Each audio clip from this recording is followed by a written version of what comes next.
and welcome everyone. Just some reminders on the screen to please remember to keep your phone muted.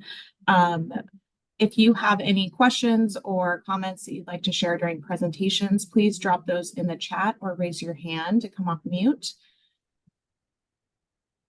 And just take a moment to review the virtual meeting protocols. And with that, I'm going to kick it over to Enrica to start the meeting.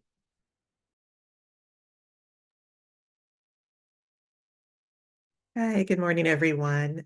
Welcome to the Early Learning Advisory Council meeting this morning.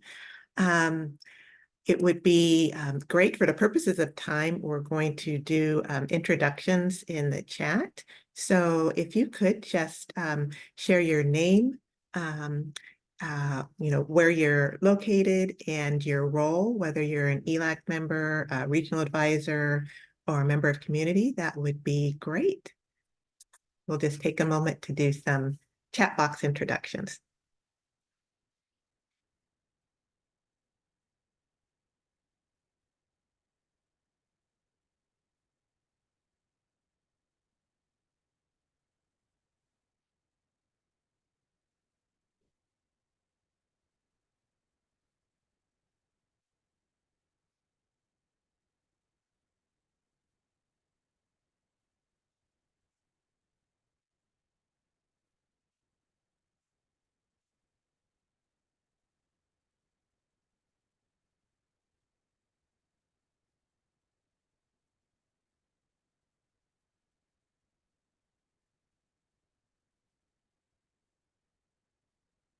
I see those introductions coming in. It's so nice to see so many folks here this morning.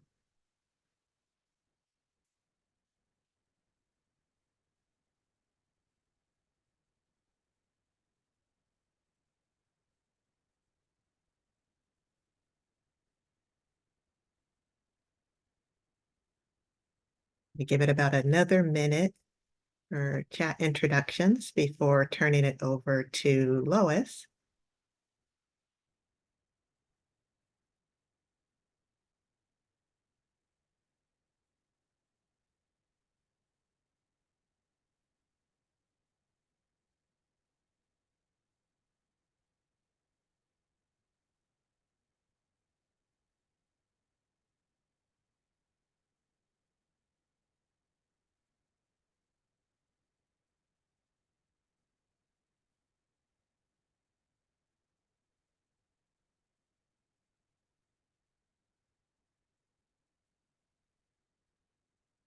Okay, well, please, if you haven't introduced yourself in the chat, please do so.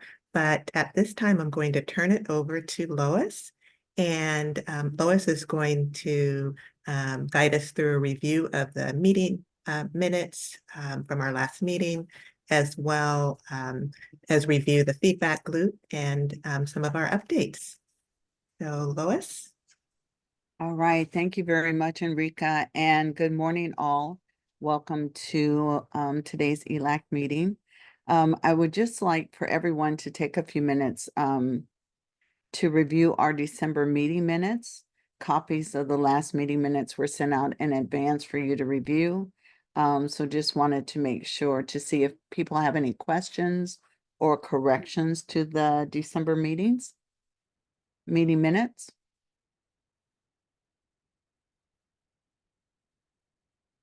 Anyone who may have been present who was not listed, or you are listed as in attendance, just so we can make sure even those records are accurate. So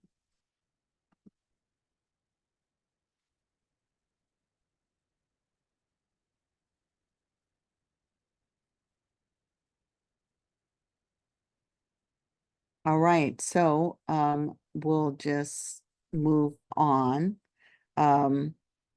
We need to vote on the minutes, so we'd like to ask all members if you would please place your vote in the chat.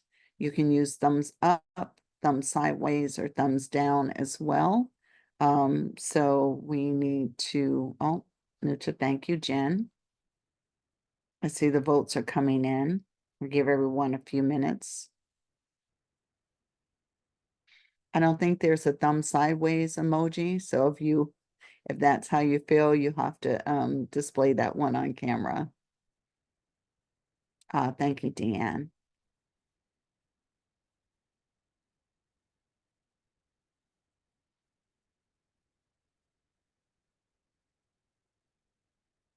Aaron, let me know when you think we have the majority of the votes in. Good? Okay. All right, so now we're going to take a few minutes to review the feedback loop. Hopefully everyone had a chance to go over that prior to the meeting. Is there anything that stood out that you might have questions about? And thank you, Jessica, for dropping that into the chat.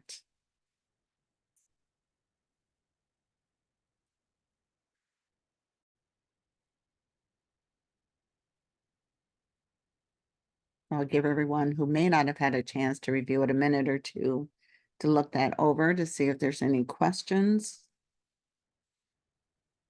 or comments. I do want to point out one thing that's in the feedback loop is that we are recruiting for the ELAC Executive Committee. We're accepting nominations for co-chairs.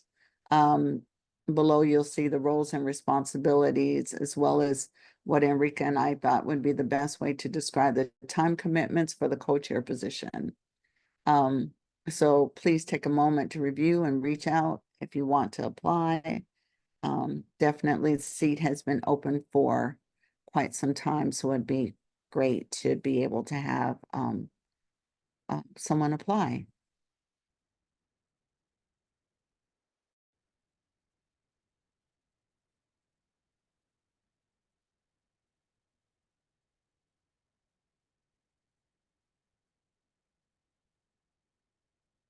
All right, is everyone good on that? On the feedback loop, any questions or comments? It's Ryan, no, shaking your head. No, I like those red glasses. Very nice. All right. All right, we're going to move on then to the state agency partner and regional coalition updates.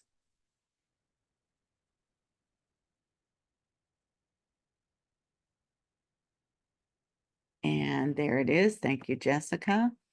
So we'll give everyone again, especially those members of our community that may not have had a chance to see these documents. So we have until 10:30. So I just want to be able to give people time. We want to be able to give people time to just go through the documents. They're a pretty easy read. And if you feel like you needed more time and want to go back to the feedback loop, we can do that as well in utilizing the time for conversation.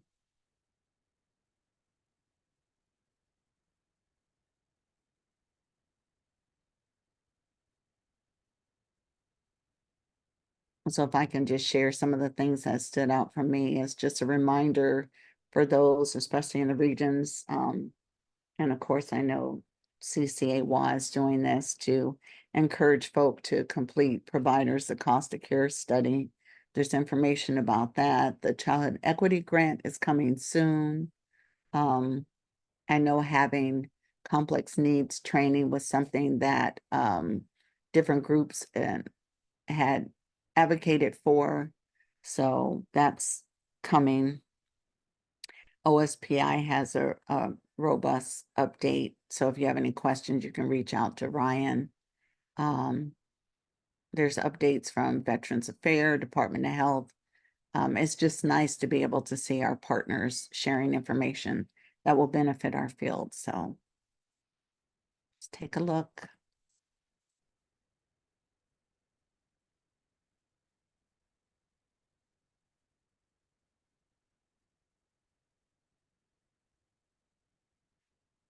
Kathy put something in the chat. Going back to the feedback loop.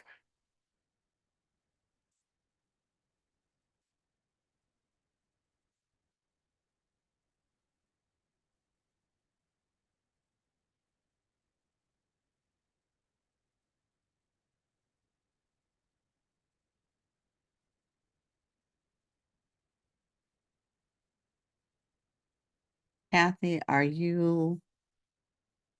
which paragraph are you referring to? Is that under the living wage or the Office of Innovation?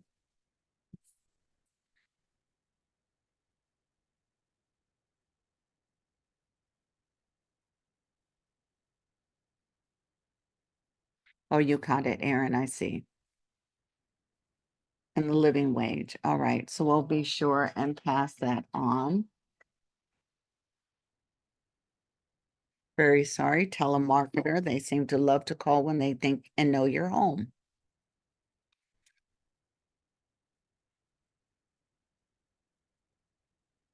All right, thank you very much, Erin. So does anybody else have any other questions about either document?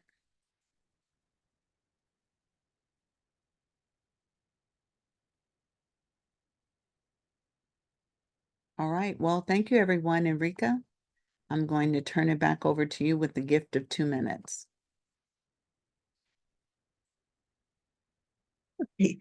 Thank you, Lois. I did just want to check in to make sure there were no questions related to any of the regional coalition or WCFC updates real quick. Or if anyone anyone from the regions rather was interested in sharing out a little more about what they're doing. Just wanted to do a quick check-in. Thank you, Enrica.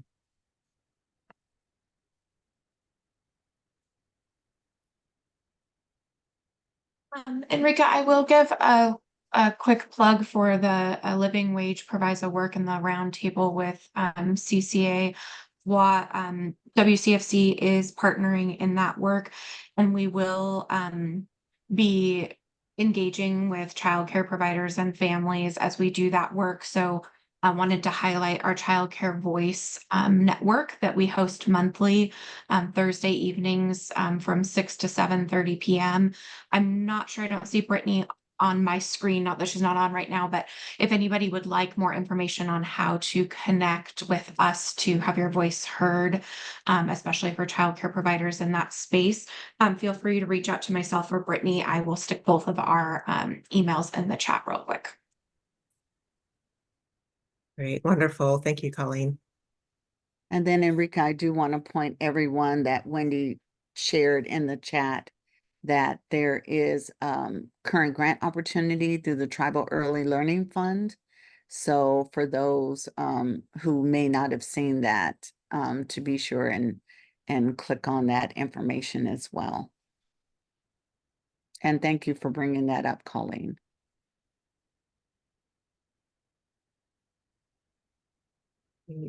Thank you. So if there's no other feedback folks would like to share, I think what we'll do at this time is I'm going to turn it over to Melissa Cheeseman. Melissa is the DCYF Senior Policy Advisor, and Melissa will be providing us with some legislative updates. Enrica, sorry. Thank you, Enrica. Thank you, Lois. Thank you all for having me here. Enrica was just introducing myself, and I haven't had an opportunity to meet all of you, and someday we will, particularly if we ever have in-person meetings. My name is Melissa Cheeseman, and I will be presenting some legislative updates today, specifically to the early learning and childcare portfolio. At the end of this presentation, you will all have an opportunity to ask questions. And if I can't provide answers immediately, I will definitely be able to follow up. Okay, so next slide, thank you. So today's agenda, I will provide information on where we are in the 2024 legislative session, an overview of DCYF supplemental budget requests that were included in the governor's supplemental budget, which was released mid-December 2023, and provide an overview of bills of interest that we are tracking in this space and that are still moving. Okay, next slide, please. Thank you. So the 2024 legislative session has been rapid and fast-paced. And considering this is my first session in this portfolio, it's been pretty busy. It was really busy at the very beginning. related to early learning and childcare. Right now, we're presenting a slide. Individuals who have participated in presentations like this before, this is basically a level setting slide. Essentially, the information I'm about to share is important as it relates to the reality of the current session. So reality shapes what gets included in the budget and what is considered by by the legislature when moving bills forward. This slide, I'm going to just provide, again, like I said, some level setting around the realities related to the 2024 supplemental budget. For quick background, our state operates on a biennium, which means that on odd years like 2023, last year, the legislative session was a long session lasting 105 days. During that odd year, legislature must decide on a 2-year or a biennium budget. And as mentioned before, this is a supplemental year. So our regular session this year will last 60 days. The supplemental budget is intended to modify and update the enacted budget, essentially tweaks to the biennium budget for updated information. And I think one of the easiest examples of that is modifying funding needs related to case updates or casework updates. I think it's important to note that the supplemental years are not intended for establishing big, new, and bold program requests or initiatives. The supplemental year the intention of it is that legislation is fast and provides edits. Ultimately, all of what I just said guides DCYF's authorizing environment. Also important reality is that DCYF is continuing to implement significant policy changes and investments across DCYF's entire portfolio and entire agency. This has guided DCYF's asks in the supplemental budget, which were relatively small, strategic in nature, and funding current programs and initiatives. As far as the economic realities, the governor continues to invest over $1 billion statewide to maintain current programs and initiatives. Additionally, the supplemental budget includes significant investments related to behavioral health, opioid and fentanyl response, housing, and housing those without homes, and climate. And as you can imagine with that list, and our commitment as a state to those issues, that left very little funding for additional requests that go beyond current funding levels and funding new programs and initiatives. This also shapes what bills the legislature moves forward. Okay, next slide, please. All right, so again, this slide should look super familiar to everybody. I think the most important, what I'd like folks to really focus on is that this is a graphical representation of DCYF's legislative cycle and timeline. If I direct you to the center, approximately the center of the screen, in fall 2023, DCYF submitted its request for agency legislation. We just had the one, and I'll be talking about that a little bit later, and several decision packages requesting additional funding. Specifically, I think I also would like to guide us to the far right of that screen. It kind of shows us where we are right now in the yellow box. We are currently mid-legislative session. And so like, I'm kind of, my background is in accounting and economics. And so when I can measure progress, it's very satisfying to me. So just humor me this last part of the screen. So this session again is 60 days.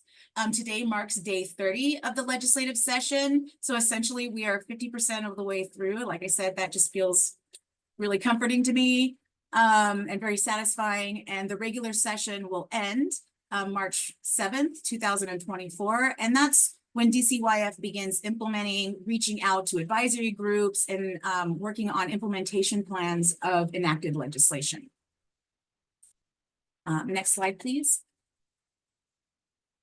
So the 2024 legislative session, just as a recap, yesterday was the fiscal cutoff. This is the last day for executive action on bills with fiscal impact. So essentially, bills must be reported out of fiscal committees unless the bill is necessary to implement the budget. Otherwise, the bill could be considered debt. The next cutoff is the House of Origin, which is the last day for a bill to move to the opposite house. So if it originated in the House, it needs to move to the Senate and vice versa by that date. Otherwise, the bill is considered dead. And again, there's a caveat for bills that are necessary to implement the budget. The next on the legislative timeline is around mid-February. The House and the Senate will release their proposed budgets. They could be very similar. They could be very different from the governor's budget and from each other. So there's going to be a lot of analysis on our team putting that information together. And DCYF is planning to provide a presentation, a mid-legislative update on budgets near the end of February. And again, the session is ending March 7th. Next slide, please. So before moving on to I want to be able to provide an overview of funding requests that was included in the governor's budget. But before I do that, I want to take a moment and mention a few things. So specific to the early learning space, DCYF again put forward ambitious requests in the child care space. We believe that these are the right steps to build on important investments that Washington has made in the child care space. It was a tough budget year, as I mentioned before, with a lot of different other considerations on the table, and a fair amount of the packages that we proposed were not included in the governor's budget. That's not to say that they might not show up in the House or the Senate. I'm just speaking to what wasn't included in the governor's budget. So DCYF requested additional funding to maintain its progress towards agency goals around funding lived experience stipends through the department, as well as making childcare work for families, supporting providers for childcare access, early childhood education and assistance program, or ECAP entitlement, our request for agency legislation for early supports for infants and toddlers, or ESET, and the transition to kindergarten recruitment and enrollment. Now, I won't be presenting information on all of these requests. As I just mentioned, not all of them are in the governor's budget. However, and I'm about to drop in the chat, if you would like more information on any of those, any of those decision packages, as well as the one-pagers relating to those requests, you can find them on our government affairs site. And that did not give me the hyperlink. Copy hyperlink. Sorry, technical issues on my end. Paste. You can find all that information on our government affairs website, and I just dropped the link in the chat. Also, as I go through the remainder of this presentation, particularly towards the end when we start talking about bills that are still moving, if you want links to those websites as I'm talking about them, I can just go ahead and drop them in the chat for everyone's reference. I also want to mention before we get there, there's been a lot of activity in the last 24 hours on some of these bills. And so we're still reviewing to the extent how these bills have changed. Some of these changes were a lot more streamlined, like just adding null and void, which is a simple understanding as far as what the changes in the bill are. Okay, so with that, I see the next slide is already up. So ECAP entitlement. There we go. All right. So DCYF in the last session, okay, so this ask is about making our way towards ECAP entitlement in a way that supports families and providers in offering high quality early learning opportunities. What I meant to say prior is that last session, we requested 40% ECAP rate increases and received about 20%. So the request that we submitted in the fall of 2023 was to get us the rest of the way there, but was only partially funded in the governor's budget. The funding increase that was included in the governor's budget was for approximately $10.2 million. And this would allow DCYF to increase school day ECAP slot rates by 10% and working day ECAP slot rates I'm sorry, I did that backwards again.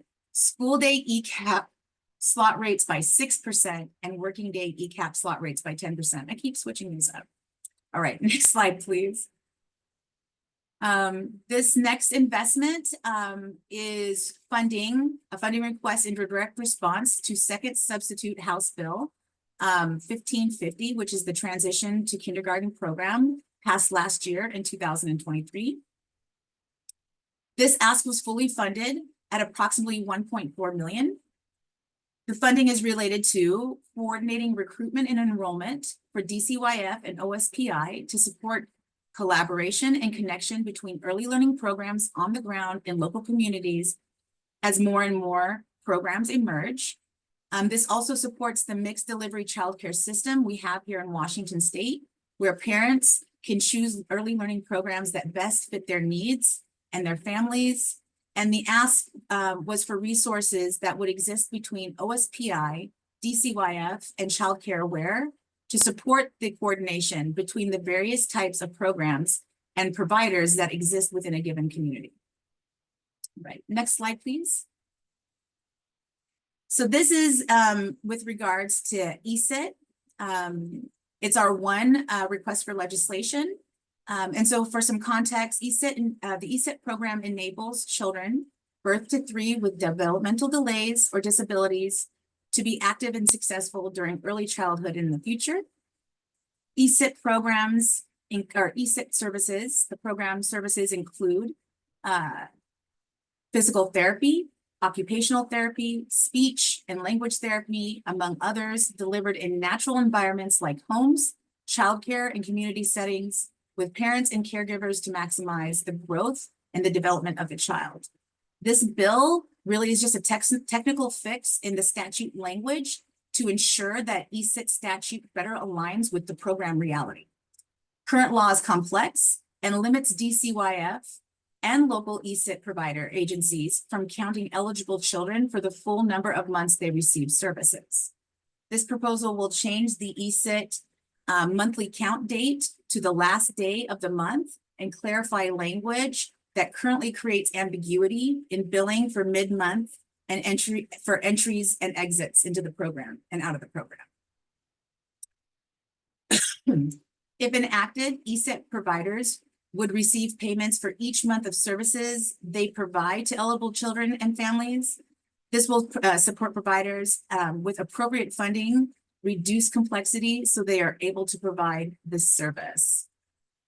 And I'm seeing in the chat, Melissa, for the transition to kindergarten ask, is the money for the task force to look into incorporating these requirements, or is it used to fund the ground? It is used to fund the groundwork, the actual collaboration and the network needed to effectively be able to channel families into program choices. Does that answer your question, Lois? It does.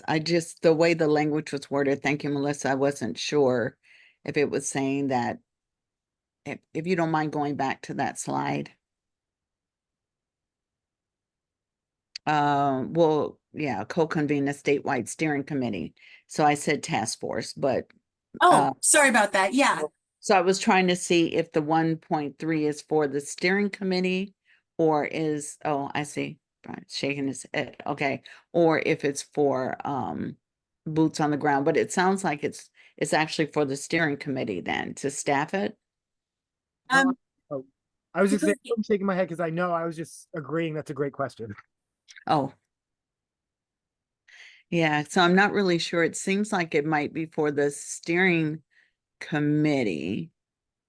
And then it says, and to staff the work. So it doesn't seem like it's boots on the ground. It's just a committee to look into how do we do this. So I just wanted clarity.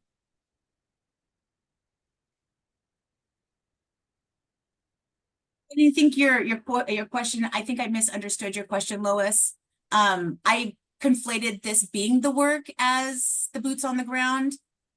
So my apologies. No, you're right. The slide is very clear, and I would go with what the slide said, that this is really the work about the steering community collaborating and coordinating the recruitment and enrollments.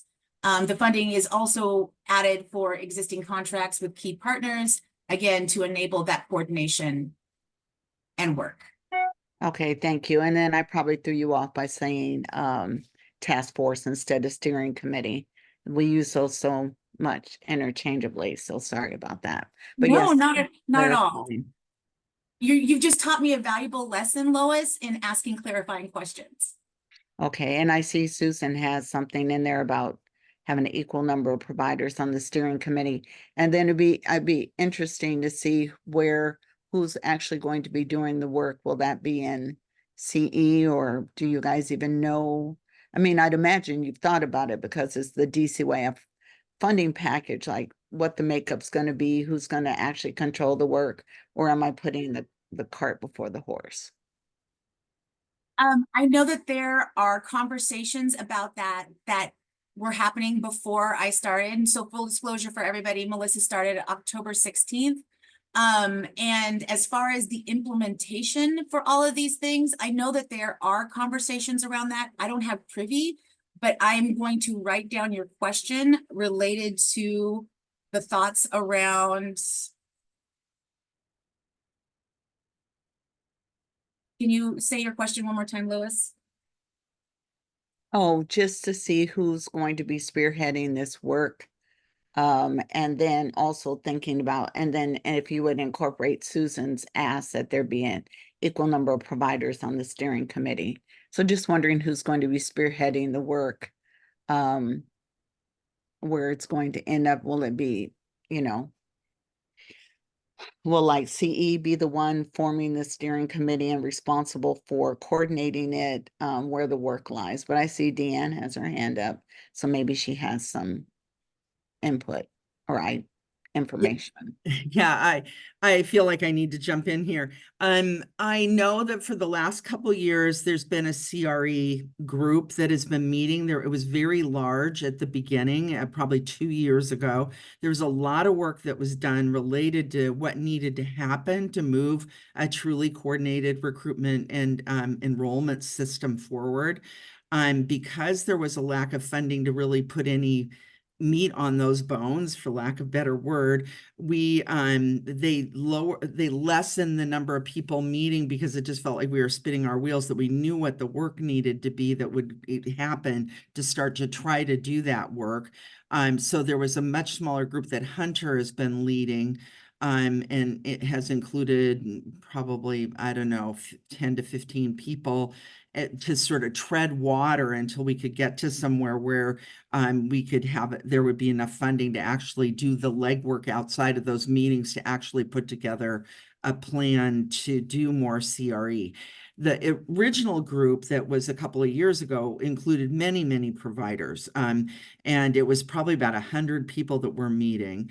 And so, yeah, CRE is coordinated recruitment and enrollment. Thank you.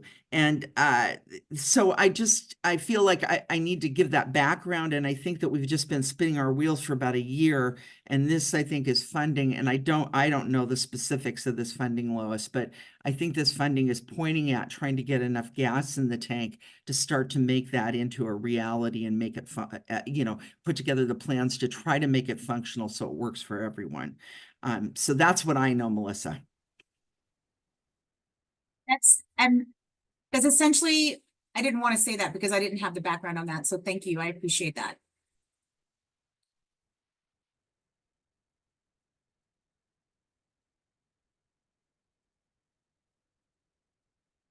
Just going to leave some awkward silence for any additional questions or thoughts.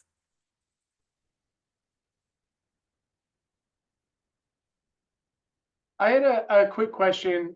With that team that's working with the coordinated recruitment and enrollment, is the idea behind that there's going to be some type of like bar or set of statistics that they'll be looking at for which schools will be kind of like eligible to be, having these transition to kindergarten, like basically pre-K like programs, so that they're not directly competing with, the current folks that are running pre-K? Or was there like different goals for that? I do not know at this time what the goals for this group are, other than ensuring that the programs that we have are maintained, all of them, that this is part of our mixed delivery childcare system, and that we're trying to provide parents with choices that better meet their needs. So I can't really answer that question because we haven't really started the work on, or at least I haven't been part of starting the work related to, I think what your question really is about, the balance between the intersection between OSPI providing those programs, right, versus programs that are already existing or being provided not through the school districts.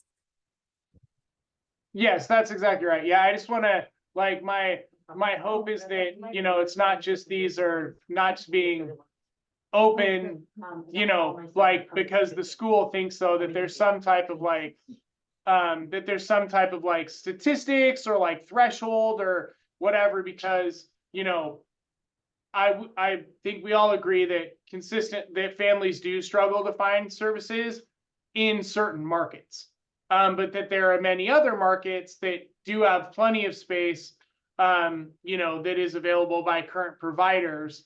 And so that's my little 2 cents, is just being able to, like, I should be able to look up and say, like, in my school district or in my neighborhood, schools aren't going to be able to open these to compete with me, or in this neighborhood, this is considered a childcare desert, so I can expect the schools in my, you know, area to be opening these pre-K like programs. They're like that there's very clear expectations about that, so you're not just like in the dark or just finding out that, oh yeah, the place down the street is, you know, opening a place in a month from now.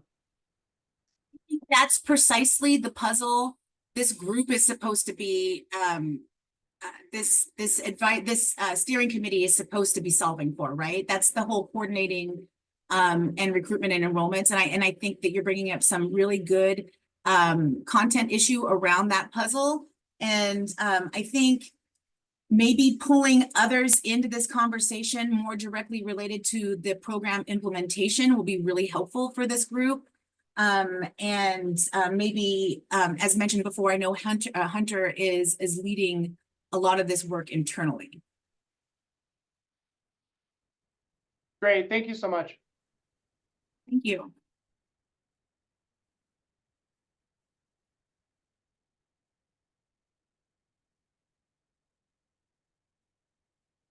Got those 2 things down.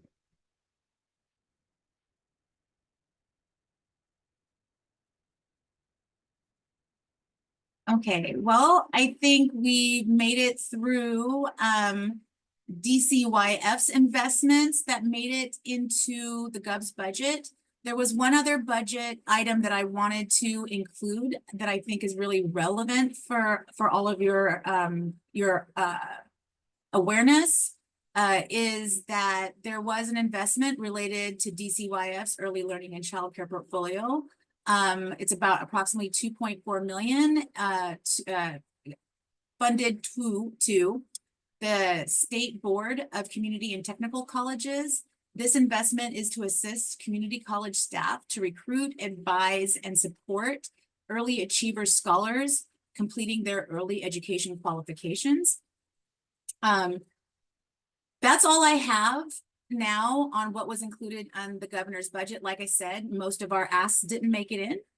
And what did make it in was fairly limited in nature, small in dollar amounts as compared to the total big picture of the biennium itself.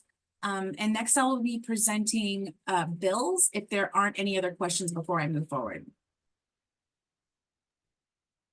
So Melissa, I hate to have you keep going back a slide. I'm sorry. Can you go back to the last one? Because that goes to, we were talking about our work plan earlier, and that goes to the question about professional development and the education cliff. Sorry, I'm off camera, I'm back now. The education cliff that we may have coming up July 1st, 2025. So, I'm trying, on this bill, it says funding, for staff to recruit, advise, and support EA scholars. So is that money going to be used for recruitment, for them to have more community college staff to do the work? Or is that going to be used to fund more EA scholarships? Great question, Lois. And it is specific to having community college staff being able to support early learning scholars, not for more scholarships. That's my understanding of that provision. Okay, so it's for them to be able to hire more people, but not necessarily to make access to education more affordable for students. That's correct. Okay, thank you, Melissa. Absolutely.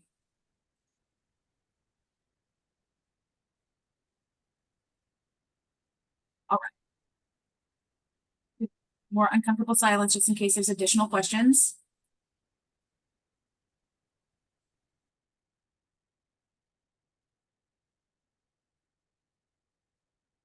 Okay, so like I mentioned earlier, there's been a lot of activity in the early learning and childcare space as far as bills that are being entertained at the legislature. I'm going to be providing a list of bills that are still moving. They're still alive, or at least as of my last check this morning, checking my pulse. So the first one is substitute Senate Bill 6038. Now this was just amended yesterday and adopted. So it may not be on the legislative website yet, but it will be. So essentially effective October 1st, 2024. This would waive DCYF's licensing initial and annual fees, so they would no longer be charged to providers. And it also creates a tax exemption for childcare providers serving children under the age of 13 or children under the age of 19 with a verified special need or are under court supervision. I think this one's a really interesting one, as it was originally standing up. So as you can tell, this is where I've been spending just so everyone knows, this is where Melissa has been spending most her time in trying to understand the policies behind the bills, as well as their impacts, the history, what that looks like. And this happens to be one of the bills that we've been tracking pretty closely, particularly because it boasts to reduce costs for providers in a way to support them in being able to address the cost of care, right? But not necessarily the cost of care. So again, this would provide a tax exemption for childcare providers, and it would also remove licensing fees both annually and initially. Does it have ledge to pass? And if so, who sponsored? So I can drop in the chat the link to the bill, and it's not going to let me. Why? No, stop.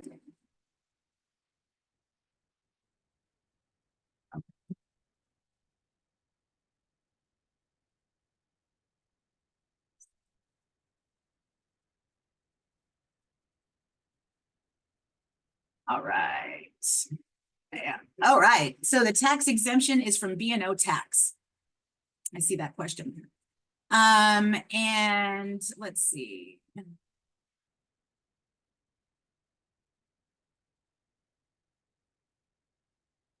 The second question is, Lois, I'm not sure I understand your question. Does it have legs to pass? Does it have legs to pass? And Shannon asked what kinds of tax exemption. You said B&O, but then I asked, can you share on each of the bills as you're going through them if DCYF signed in pro or con?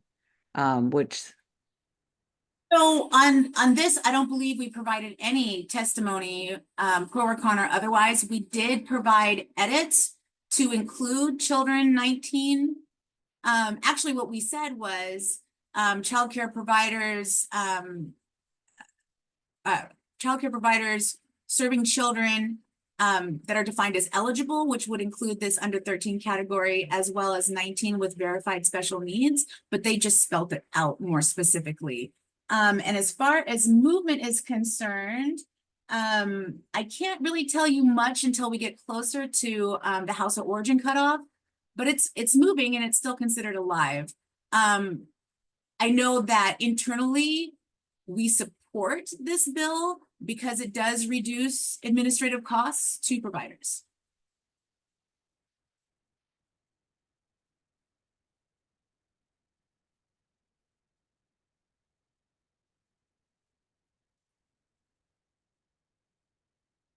And as I go through each one of these bills, I'm going to go ahead and drop in the chat a link to the ledge site.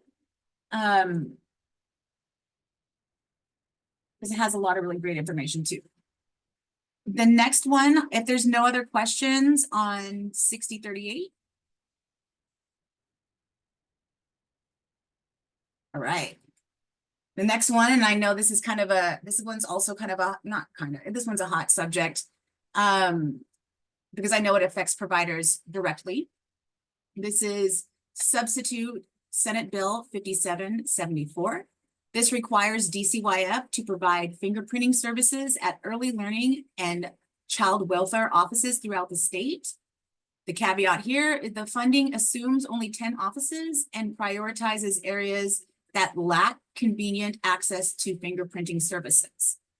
There's a bunch of other things inside this bill that I haven't fully analyzed and focused on. My focus, of course, like I said, is early learning and childcare. So I'll only be presenting those issues that impact early learning and childcare. Internally, of course, we support this. We want to be able to provide the infrastructure to make this as easy for providers as possible. I think really the budget pull on this, again, is the dollars. What do we need to do to get this passed? How do we get this infrastructure in place to support providers? And so I think somewhere along the lines, and I wasn't part of this conversation, I think we landed on 10 offices. I'm hoping that this does continue to move, again, until we get closer to cutoff. So like right now I'm seeing it's in second reading. That was as of yesterday. There's still one more reading, right? It needs to pass out one more time. Have a floor vote, which is the third reading before it can move on to its opposite house, which would be the House. And so I'm pretty hopeful about this one. Because I think how important that infrastructure at DCYF will be for providers.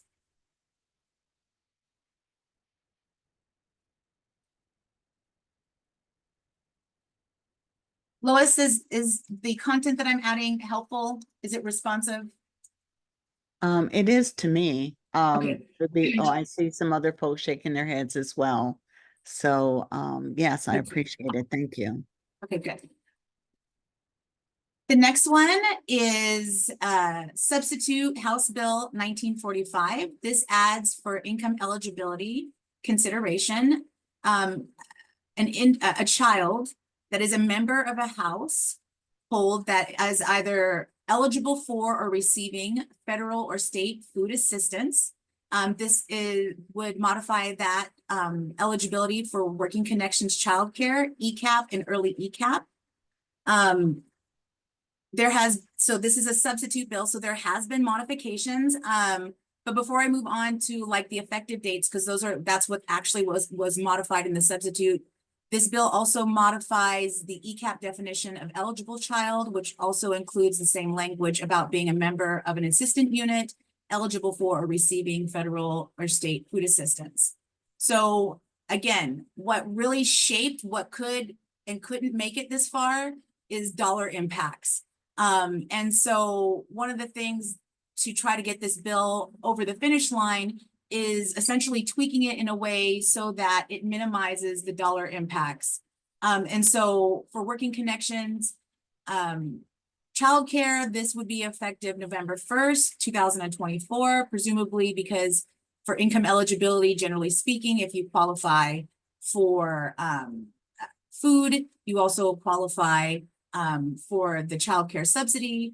For ECAP, this would be effective August 1st, 2030. And for early ECAP, and again, this is more focused on ensuring that our youngest littlest have the support that they need would also be effective November 1st, 2024. There's been a lot of back and forth on this as far as internally as what is needed to get this to the finish line. And I'm fairly positive that this will move out again. It just had its executive action yesterday for fiscal. And so I'm hoping by the end of this week that this continues to move forward and is passed out of committee and moving on to the next house.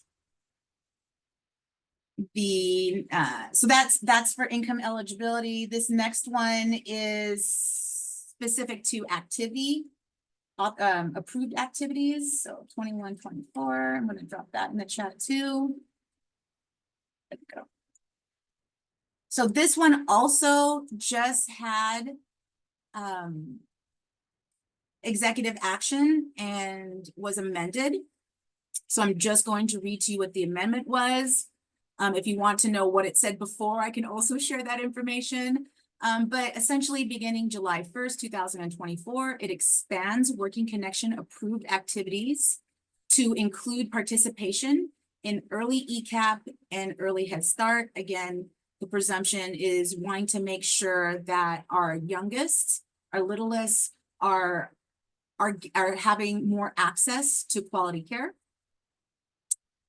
Section 2, which was not modified by the substitute and would become effective November 1st, 2024, expands Working Connection eligibility to include employment in ECAP and early ECAP programs, as well as Head Start and early Head Start programs, so long as the employee or the applicant is income eligible, and income eligible is still defined as under 85% of SN or state medium income. I don't like saying SME. The remaining section of this bill modifies the dual language enhancement rate inflationary adjustment. Essentially, it removes language saying specifically for this adjustment for the dual language, it removes the subject to available amounts appropriated for this purpose.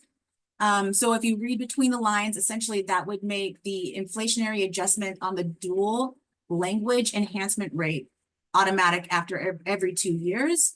The infant incentive rate, the ECAP program rates, and early ECAP program rates are still subject to the availability of amounts appropriated for that purpose.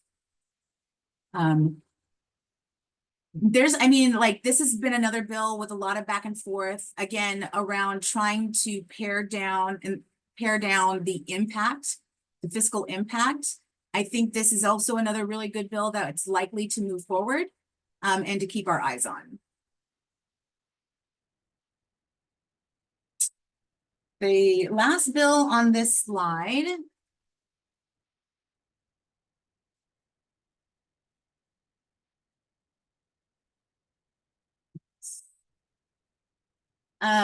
is now Substitute House Bill 2322. This also had executive action yesterday. I'm just going to read what the substitute says, which if you want more information on what the original is, we can talk about that as well.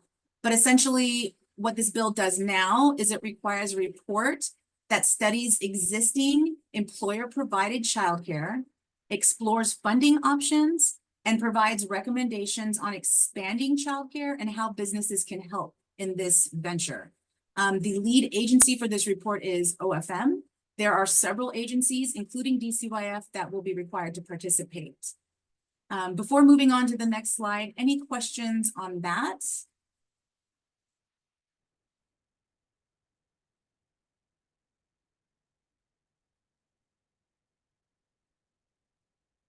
Okay, so for the next slide, and for this next slide, I missed the opportunity to add 2 bills, but we're going to talk about them anyway because they have to do with contracted slots. But first, let me go ahead and talk about Substitute House Bill 1916. As I mentioned before, this is our agency request for legislation. This bill changes when a child is receiving early intervention services from a child receiving early intervention services if the child has received services within a month prior, and so within a month prior to the monthly count date. So instead of saying a month prior, it's now going to say the same month as the monthly count date, which is the last day of the month. The Senate, not the Senate, the substitute bill, all it does is add a nil and void clause. Essentially, the governor's budget included, like I said earlier, 4.4 million. But for whatever reason, if it doesn't make it into the House or the Senate bill, or whatever budget is provided to the governor for review, this null and void clause makes this not happen if it's not funded in the budget. That was a long way to say that. Apologies. The next one, which is also of particular interest in expanding a mixed delivery system, is the Early Learning Facilities Grant Program, modified here in Substitute House Bill 2195. Essentially, what the substitute does is it removes early learning facilities, or ELF, award limits for pre-design, pre-development, major construction, or purchase of early learning facilities and minor renovations. So before there was award caps on that, and those are gone. It also includes translation services as an allowable administrative cost. The bill prioritizes construction, renovation, repair grants for projects ready for construction. The bill also allows ELF facilities co-located with housing developments to receive state funding for 90% of the project costs, regardless of match. And then the substitute bill, like I said, so all of those things haven't changed in the substitute, but what the substitute really does is and this has caused a little bit of headache and heartburn, but I think none of you will be surprised because of the impacts around the funding related to schools. So it removes the redistribution of the capital gains tax revenue from common school construction fund to the ELF that would have gone to the ELF development account. So again, it removes that provision that would have shifted that revenue to the ELF development account. It adds facilities owned specifically by school districts in which preschool and before and after school programs or care programs are operated by a school district or contracted as eligible use for the Common School Construction Fund, and authorizes transfers and appropriations from the Common School Construction Fund to the ELF development grant for the purposes of funding school district facilities serving preschool and before and after school childcare. So really the provisions that I just mentioned in the substitute really tried to include and bifurcate school district preschool and before and after care programs from the other funding for early learning. Not to say that that's optimal, but as far as it affects the early learning space in general, it does now kind of pare back funding. One of the things I do want to say, though, is because this bill, there were several bills this last leg session that DCYF didn't engage in as far as supporting or otherwise. And I think this is important to note because the bill was based on funding from the capital gains. And essentially anything that was capital gains, Climate Commitment Act related funding, you know, those are very contentious and very political, and just didn't want to get in the way of any of that. Let's see, is it possible to add another name to the early learning facilities development grant or development account in addition to Ruth? It would be nice. That would be nice. I mean, it is possible.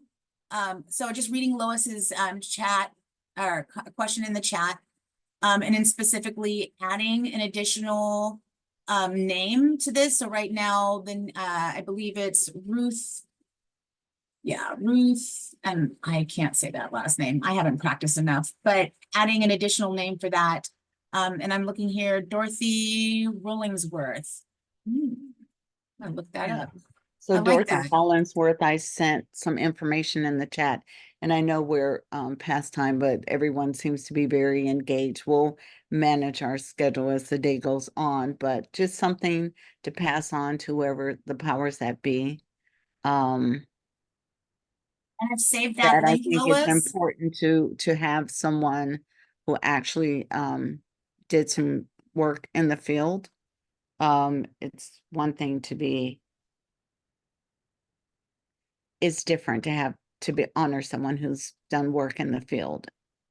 Well, and I think And I'll also just leave it there. not only, right, not only recognizing the significant work of people in the field, but also seeing representation in law is really important. And I know Lois and you and I have talked about this before, and Enrica. And I think as far as this last session is concerned, there is opportunity to ask for amendments, but seeing as, you know, it would have to be, it's more difficult at this point, essentially, to make that happen at this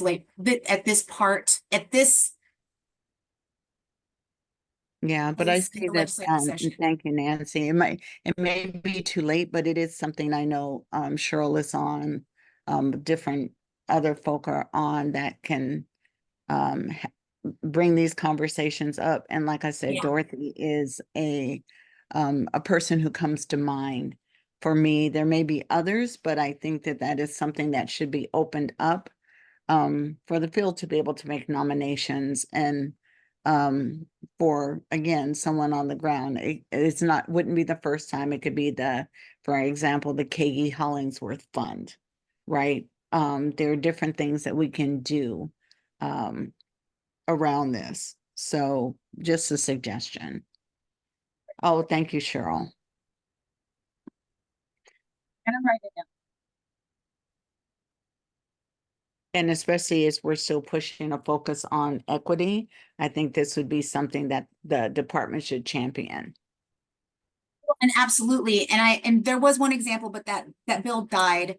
There was a bill that essentially would prioritize funding for providers. I think this was 2046, but it died. That would prioritize, no, it'd be a grant program, but it would prioritize grant funding for childcare for disadvantaged populations. And what I had recommended that it be historically marginalized communities, families, in historically marginalized communities, because one, disadvantaged essentially is an evaluation of an individual. And it's an action, you know, like not an action done to them, whereas recognizing and creating more equity in spaces around marginalized communities is we're literally recognizing something done to a community.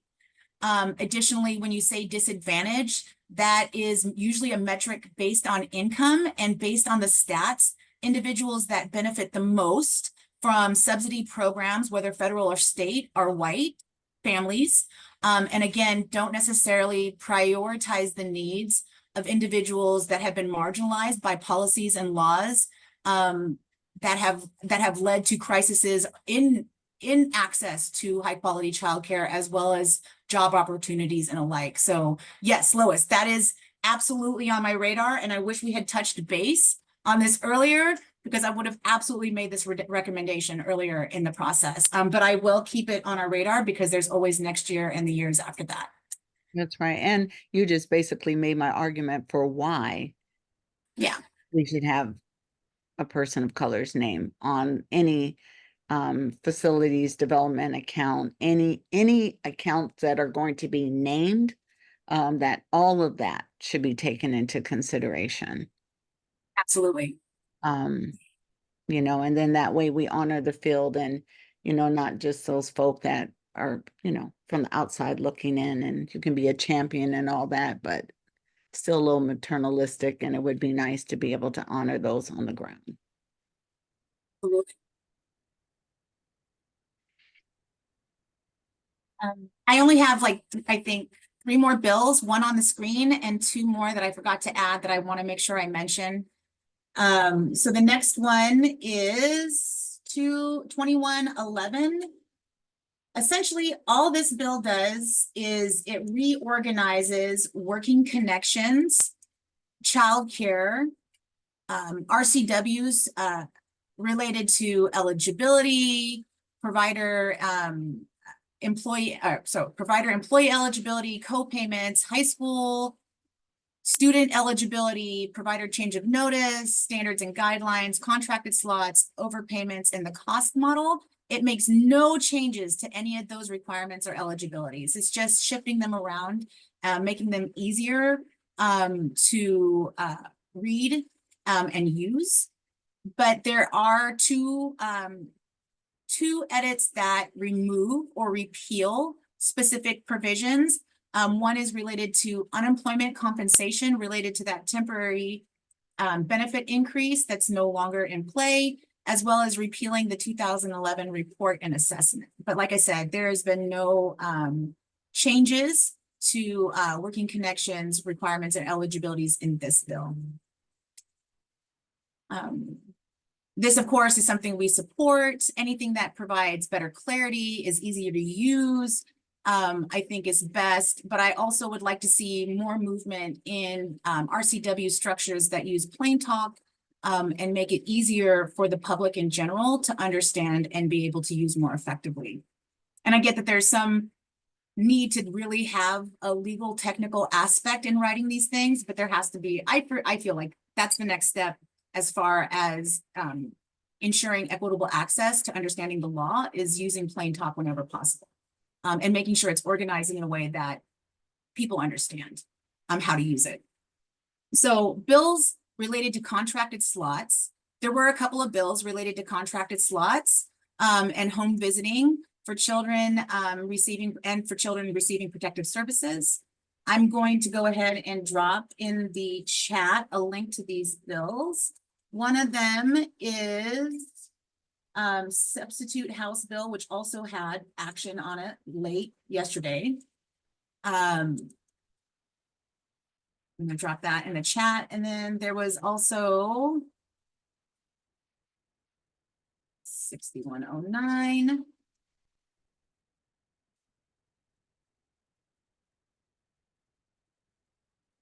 So essentially these 2 bills, they're not companion bills.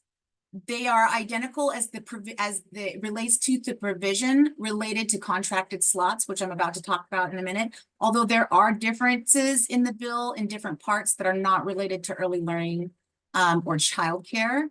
So these 2 bills, either one would pass. Both have been substituted and approved yesterday, but none of the changes that were approved make amendments to the sections 1 or 201 and 202 of the bill, which is relevant to this presentation.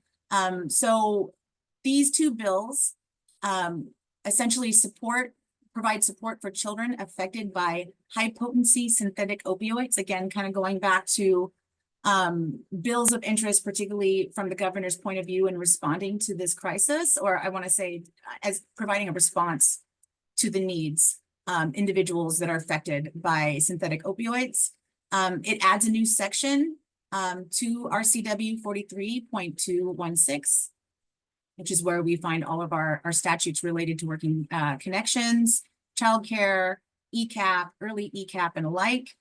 This would establish a pilot program for contracted childcare slots for infants and protective services. Additionally, this bill would create targeted contracted slots awarded via competitive process with existing home visiting programs, and include targeted contracted home visiting slots for families experiencing high potency synthetic opioid related substance disorders. This bill does include a list of priority services. And just real quickly, there are 3. 1 for children and protective services with open cases, families with assessment response open cases, as well as family volunteer services with open cases. And a lot of that is child welfare, which I'm still trying to come up to speed on. But for the most part, it just provides the priority list of services in which the slots will be awarded for individuals, like for children with families participating in those services with open cases. And so that takes me to my last slide. I know that I'm still open for any questions, any kind of discussion you would all like to have, anything else you would like me to take and talk with our GA team, our government affairs team.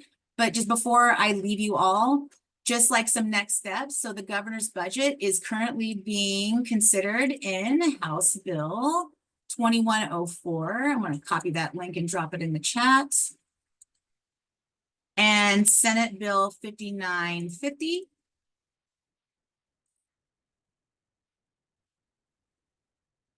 Essentially, each chamber is reviewing and making edits as we speak, and we'll then send those proposed budgets to the opposite chambers.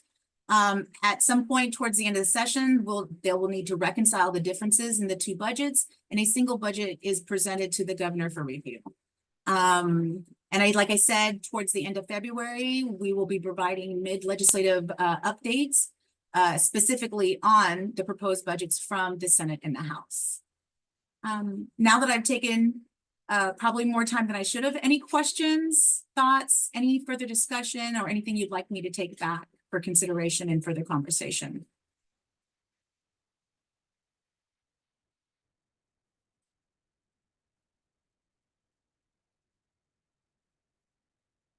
Well, thank you everybody for the conversation. Thank you everybody for letting me come to this space and bring this update.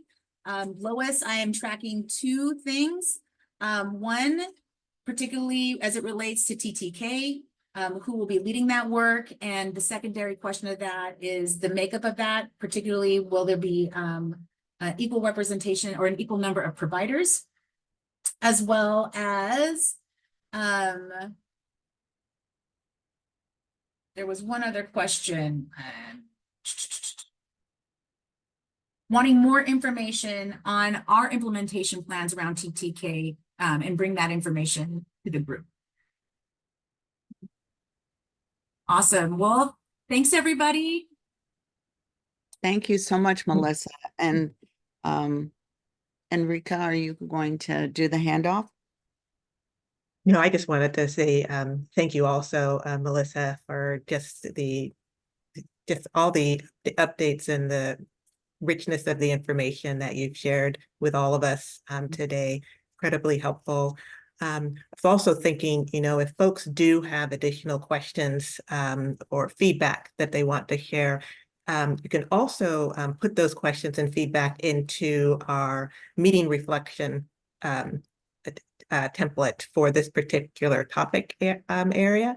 And so maybe Jessica, if you can put that link into the chat box, that's another way that we can make sure that everyone's feedback gets to you, Melissa. And with that, I'm going to turn it over to Lois so that way you can introduce our next presenter. Thank you very much, Enrica. And for those of you who are following the agenda, we used more time for that piece, but it was necessary because we know how much these bills impact our work. I want to thank Melissa again, and I also want to thank Matt for his for allowing us to creep into his time. We're going to ask everyone, we're supposed to actually have a break from 11:45 to 12. We're just going to ask people if you would please just, remove yourself and come back. One of the nice things about Zoom to take care of whatever your needs are so we can plow through, and then we'll try to get a break in at some point. But at this point, with this very rich and robust conversation, we want to continue. So thank you for working with us. So with that in mind, I want to introduce our next presenter. It is Matt Judge. He is DCYS Federal Initiatives and Collaboration Administrator, and he's going to provide an update on the cost of quality care rate model, the recommendations and study, and he wants to gather feedback from ELAC and our regional advisor, ELAC members, RAs, and our community members on outreach during the weeks, during the final weeks of the study as it's being shared out. So there will be some work that we'll be using Menti for a survey, and Matt will give you more details. So everyone, please be engaged. All right. Thank you, Matt. Thank you, Lois, and thank you everyone for having me. There's a lot of content here to share, a lot of updates, and a section for some feedback. But I just want to say that obviously this is your meeting and your time. I'm here to support you, and I'm willing to be absolutely flexible about how we get through this information together, including any questions you might have. And I will defer to your chair for direction on how to accomplish that while we go through this material. But I'll just jump right in because I think you'll find some of these updates really critical for provider compensation, living wage, and benefits for staff, and those kinds of topics. As Lois said, I'm going to cover a couple of things. Just let you know about the cost of quality care rate model recommendations from the early educator design team, and then let you know about the cost of quality care study that we're in the middle of right now, and how they're interconnected, and then hopefully tee up a later discussion around the access and living wage proviso that all of this work is foundational to. And I hope as I get through some of these slides that this will make a bit more sense. And then the feedback, as Lois said, is about, well, what I planned was about how it's going with the study for you or other providers that you might have heard from. But really anything that you want to jump into in terms of feedback, this is your meeting, as I said. So next slide, please. Just a little background here to set the context. Obviously, as we know, childcare is essential to our economy, self-sufficiency, child outcomes. Providers do incredible work that we want to respect. We're on a long path that stretches behind us and ahead of us in terms of accomplishing some of the things that are instrumental to those goals. The Child Care Collaborative Task Force was created years ago to make recommendations on stabilizing childcare, support continued economic recovery through the lens of early care and education, and to pay providers based on the cost of quality care. The legislature directed us to pursue that. In the midst of this, a major part of the context is the Fair Start for Kids Act passed in 2021.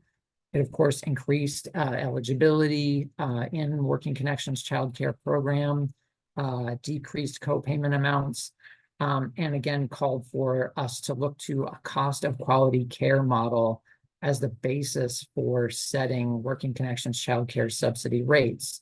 That's different from the current state, as you probably know, where we've been setting those rates based on what providers tell us they charge in the private market.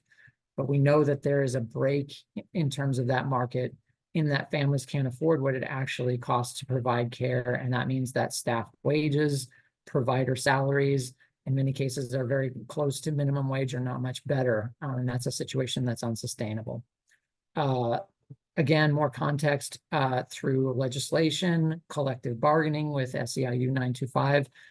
There have been cost of care rate enhancements in the collective bargaining agreement. It's now a $2,100 a month cost of care rate enhancement for providers who accept families receiving subsidies.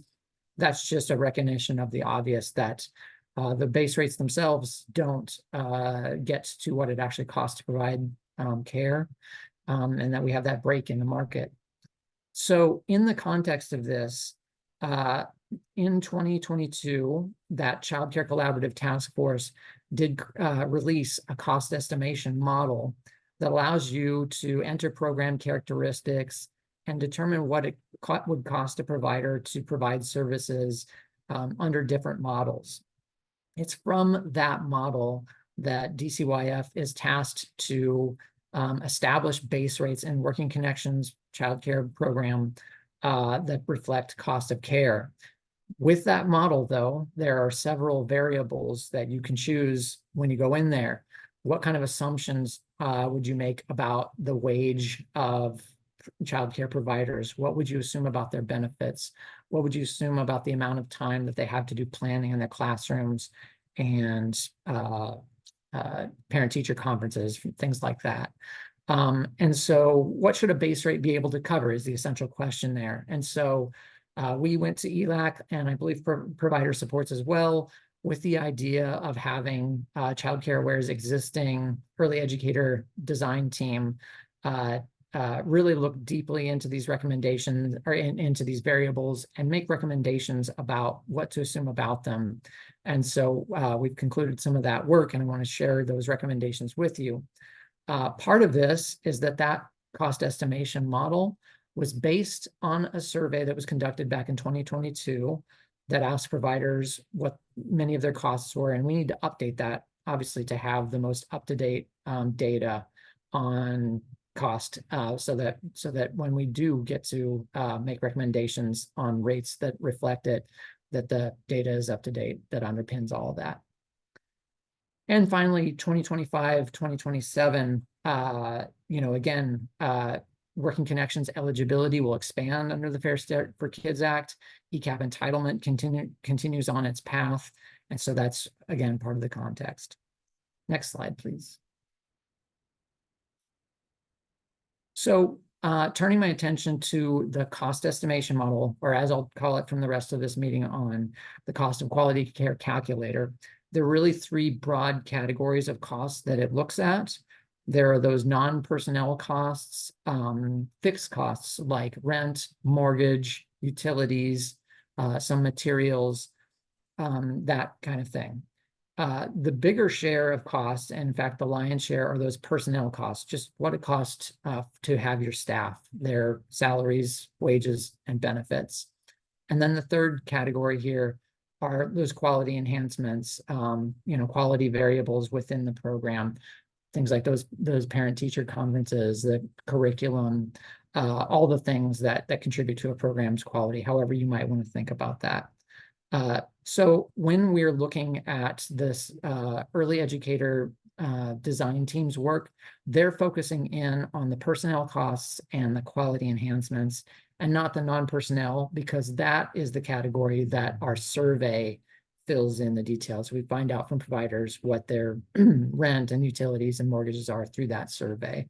So for this part, I will just focus in on those personnel costs and the quality enhancements where the design team had recommendations.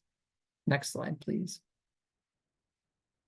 So if I broke those two things up even further, these are the categories I've kind of mentioned most of these already. Under personnel, we have salaries, benefit, retirement, and other types of benefits, paid leave, whether that's sick or vacation. Then in the quality side, there's family engagement, like, parent-teacher conferences, planning and release time, so you can do lesson planning, education materials and curriculum, professional development supports. All of that's contributing to the costs in the cost of quality care rate model for subsidy rates. And under each of those, there's a variable in the model that you can pick. What the design team recommends is what kind of variables the state should assume are picked for the purposes of setting base rates.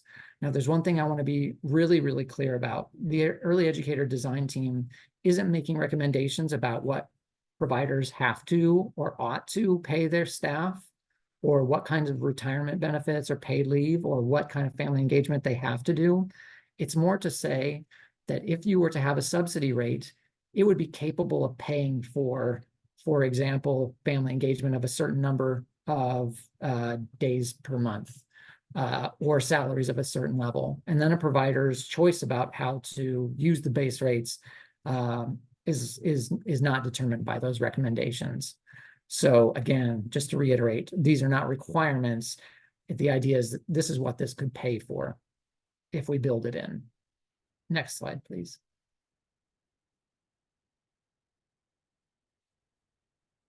So under personnel costs, you're going to see this slide doing a lot here, because you'll be able to see all the options that were available that the early educator design team considered. And then in bold and underlined, you'll see the ones that they picked. So I'm going to unpack this a little bit more, what the reasons were. But here you get a sense of it. I think in almost every case, the design team was really looking to support providers as much as possible. And, not skimp on these, but think about what would be most effective for having the best kind of program. If you can imagine the ideal situation where you're getting paid what you needed to. So you see that under salary, they were looking to the MIT cost of living standard as an assumption we should make. For benefits, they were saying $9,000 per employee per year, which was the highest available variable in the model. Under retirement, a percent of the base salary equal to 6%. Sick and paid leave days, 20 days each, so that staff, have that flexibility and can take care of themselves and take care of their mental health and all those things. So again, this is all just the personnel side, and it contributes the lion's share of additional costs that we would have to spend in subsidy rates if we were to have rates that reflected this. Next slide, please. And again, please interrupt me at any time if you need to. So that's an overview of the recommendations. The other thing that we were looking at, as this slide reflects, we know that our current rate regions in the Working Connections Child Care Program are inherited from history, and they don't necessarily correspond to an economic reality in every situation. Across county lines, and things might irrationally be totally different in terms of base rates. And so we wanted to take this opportunity to get some recommendations from that design team about a possible other alternative set of rate regions that would reflect more of reality, so that the base rates actually accomplish their goal in supporting, living wage for providers. So in addition to those variables, we were looking at that, and I'll share that recommendation with you. Consistent themes. Providers must have a living wage and a benefit package to attract and retain staff. And again, we talked about how that just feeds right into what's available to families. So it's critical for the whole sector. And providers deserve respect for the important work they do. That was shared over and over again. I see a question in the chat. Are you saying base rates based on cost of living in different regions in Washington State? Yes, I'll get to that. The basis that the design team looked at for determining rate regions was looking at cost of living among a couple of different options. And I'll talk about why they recommended that in a bit here. Next slide, please. Here are just some of the rationales behind the salary and benefit recommendation that this group came up with. Staff turnover and burnout, need to address that. The cost of quality childcare report that Child Care Collaborative Task Force released with a bunch of provider input already recommended the MIT living wage standard. This group looked hard at that and saw that as the most rational approach as well. They were looking at the fact that it aligns salary cost projections with real data that's getting updated, a national standard that we can align ourselves with. So a lot of good reasons to have that as a basis. And then, the proviso on access and living wage requires DCYF to look at exploring providers a living wage. So taking this assumption, taking this recommendation in the cost calculator certainly aligns with that. Next slide.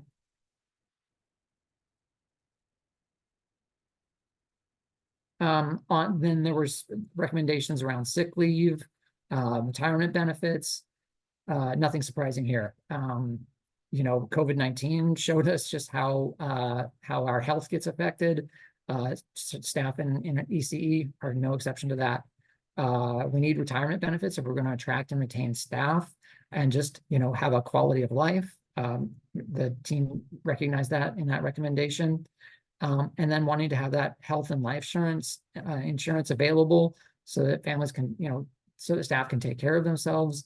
They picked the highest level on that for that reason, so that there would be a substantial investment in that. Next slide, please.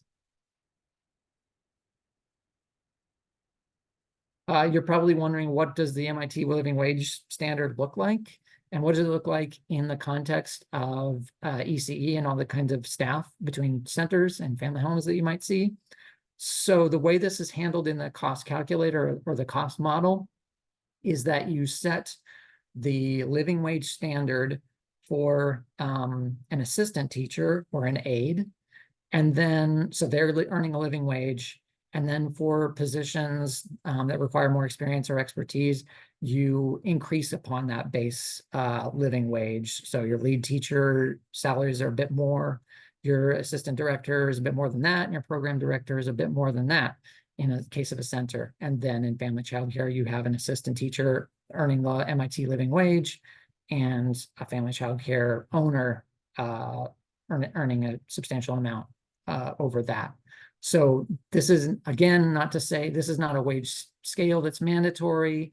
It's saying that if we want to set base rates, how we determine the cost of that and what the base rate would have to be should be able to support this if that's what a provider wants to do.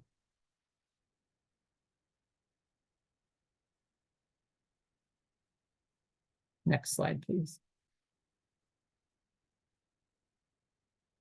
Another part, there were 4 levers around the quality enhancements. I think we'll get into the rationale because I talked about what they are already. Next slide, please.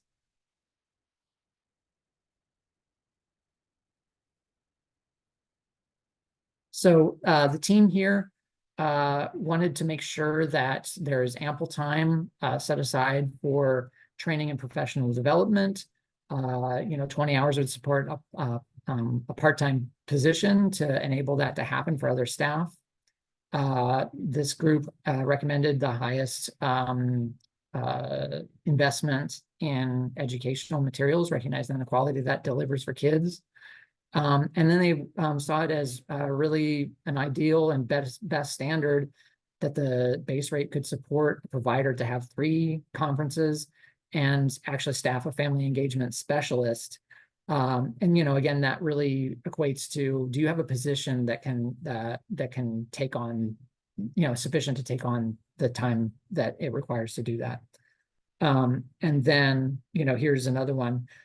Planning and release time. If you have enough hours and funds built in, you can have a part-time staff floater that would allow you to support planning time in your classroom. And so in the center, that looks like they recommended 16 hours, which was sort of the middle recommendation per week. And then in homes, the idea is that you would pay for a part-time assistant. Again, the middle recommendation there to support planning and release time. So I think of all the recommendations, that was the only one that wasn't sort of maxed out or the most investment. So there's that. Next slide.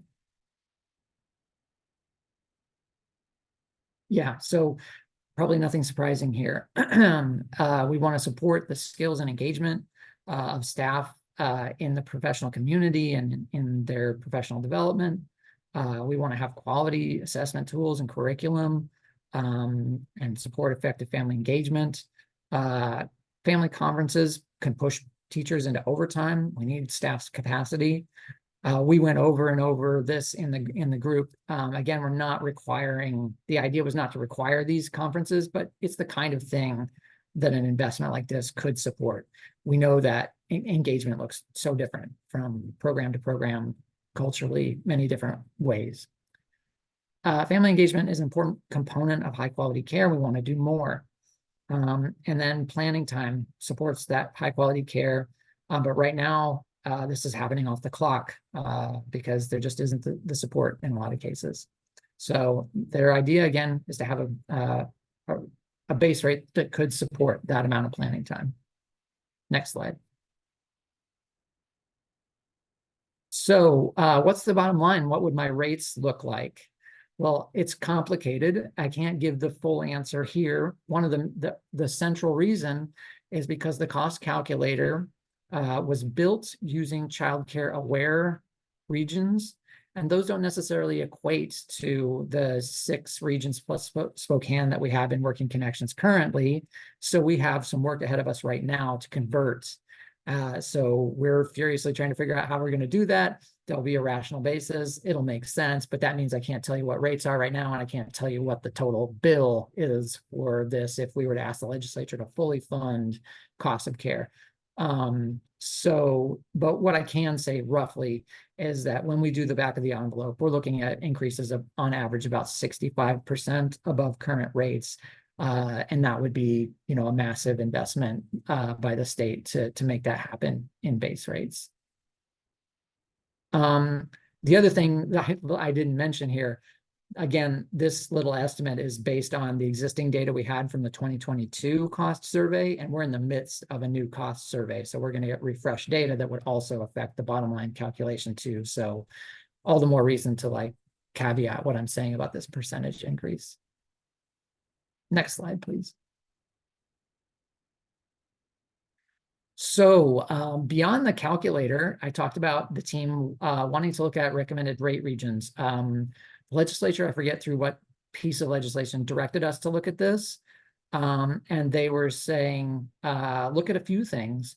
We want to know, instead of the sort of arbitrary distinctions or, you know, the arbitrary rate regions we have right now, what would it look like to think about things like area median income or urban versus suburban or rural designations, or you know, cost of living index is the other one. So the early educator design team, we're looking at all 3 of those things. And there's a link here that's provided in the slides for looking at county grouping options and potential groupings. But I'll get here quickly to what the design team recommended. Next slide, please.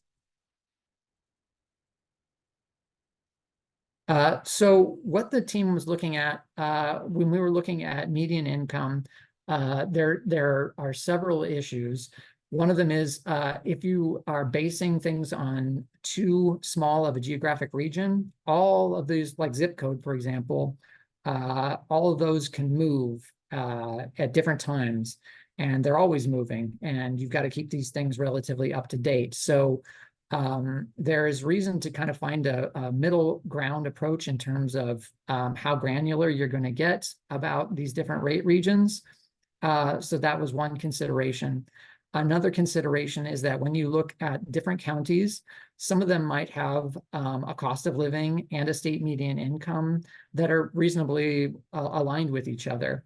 Others of these counties will have a really high, median income, and then a really low cost of living. Others will have the exact opposite, a higher cost of living than their median income would suggest. So the problem with setting rates based on median income is that you might have a high income area that doesn't cost a lot, and then if the rate's based on their income, it might be pretty high, and they're more well off than a place where cost of living is high and area median income is low, and that's not really fair. So this group was looking at, came down to a recommendation that we should look at these counties based on cost of living. We should group the counties into several groupings so that, we don't have a lot of moving counties all the time and changing regions. So they recommended a set of 6 regions here that you can see colored, and they're grouped by the closeness of their cost of living index. In case you're wondering, the way cost of living index works, you take the state average and assign it a value of 100, and then every county has a value above or below 100, depending on whether its cost of living is lower or higher than that county. So you can see the groupings here. King has the highest cost of living of any place in Washington, so it's its own region. Group B, Snohomish, is not too far behind, and then C, you have a grouping that's within about 8 percentage points. Group D, a little range there. And then finally down, to green and gray, where we have the lowest cost of living indexes in the state. So the idea is here, rather than setting rates based on an arbitrary geographic grouping, we have a grouping that's based on what it actually costs to live there. The higher rates are those areas that cost more to live, so that your dollar goes roughly equally as far in any of these places. That's the general idea. Next slide, please. So as I mentioned, part of sort of closing wrapping up the work here on understanding how this would impact rates is getting updated cost of quality study data from providers. And so we're in the midst of that, and I'll talk more about that specifically in a second here. But once we have that, then we have the tools at DCYF to estimate what it would cost and what base rates would look like at various percentiles of the cost of care. So what the early educator design team recommended is 100% of the cost of care, given their recommendations in the categories, and then we would be able to understand all the different gradations up to 100%. So that's what we're trying to build. The next area where that becomes important is when we do collective bargaining in the spring with SEIU 925. So we have to have that ability to calculate what different base rate proposals might be for that. And then looking farther to the future, we're going to want to have a decision package where we have a budget ask of the legislature, and whatever the ask might be, we want to be calculating it and framing it in terms of the recommended cost of care that came from this early educator design team. So that's something we'll be developing in the spring, summer, and then would be released to the legislature in the fall. Next slide, please. So I talked about the cost of care study. We just have to have that up-to-date data to understand what cost of care is now. As I mentioned, this helps us move away from setting rates based on the market rate survey instead of basing them on cost of care. This is what the feds call an alternative methodology. All you need to know about that is that they've approved us to do this. Our methodology meets their requirements. We previously conducted this in 2022, and will be required by federal regulations to do it every 3 years. And so that's the schedule we're on. Next slide. Again, you saw this slide. We already know what the design team recommends about personnel costs, and we already know what they recommend about quality enhancements. So what this study will do most essentially is tell us updated information about the fixed costs like rent, utilities, some materials. We will be asking providers still what they charge in the private market, and we'll still be asking them what they pay staff and what benefits are, because it's really good to know what the market's doing, and it's good to know current state about wages. So all those things are going on. We're updating all of that data. But what it really drives in the model is most essentially the non-personnel fixed costs. Next slide. So we released the survey back on January 8th, and it's going to be open through the end of February. We have the option to extend beyond that if we needed to, but again, we're trying to make sure we have a model that's ready for bargaining. So that's kind of why the end of February date. Our goal is to get to 2,000 responses. That was what we were able to do in 2022, and we'd like to just hit that same mark here. So we sent some initial emails, reminder emails, and postcards back in January. DCYF did an email. We're working with Western Washington University, who has expertise in doing these surveys and analyzing data and reporting on it. They did communications, and we did. If any provider you've met is unclear about the relationship and that it's legit, it definitely is. They're our partners, we're their partners. So anything that you're hearing from them or providers are hearing from them can be trusted. So, we've been doing reminders and making sure to get to folks who haven't had a chance to respond. I submitted these slides, days ago, and we were doing well in terms of getting to our 2,000 goal. We're even better now. I think we have about 1,500 completed and another 400 in process. And we are about to process several sites or several programs that have many, many sites. So I think that we're well on our way to reaching our 2,000 responses goal, which is a good thing. That means the data is reliable. And we've heard from, lots of providers in lots of different areas. So that's going well. Next slide, please.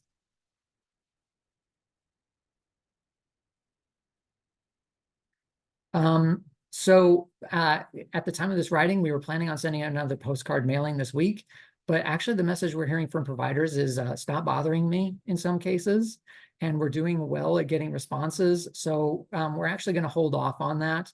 We still have, we're able to make moves if we need to, if we're seeing just something unexpected is happening in these last few weeks of the survey. But we're going to try not to bother people too much.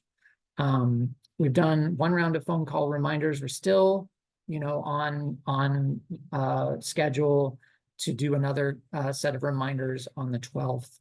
And then survey closes 3/1.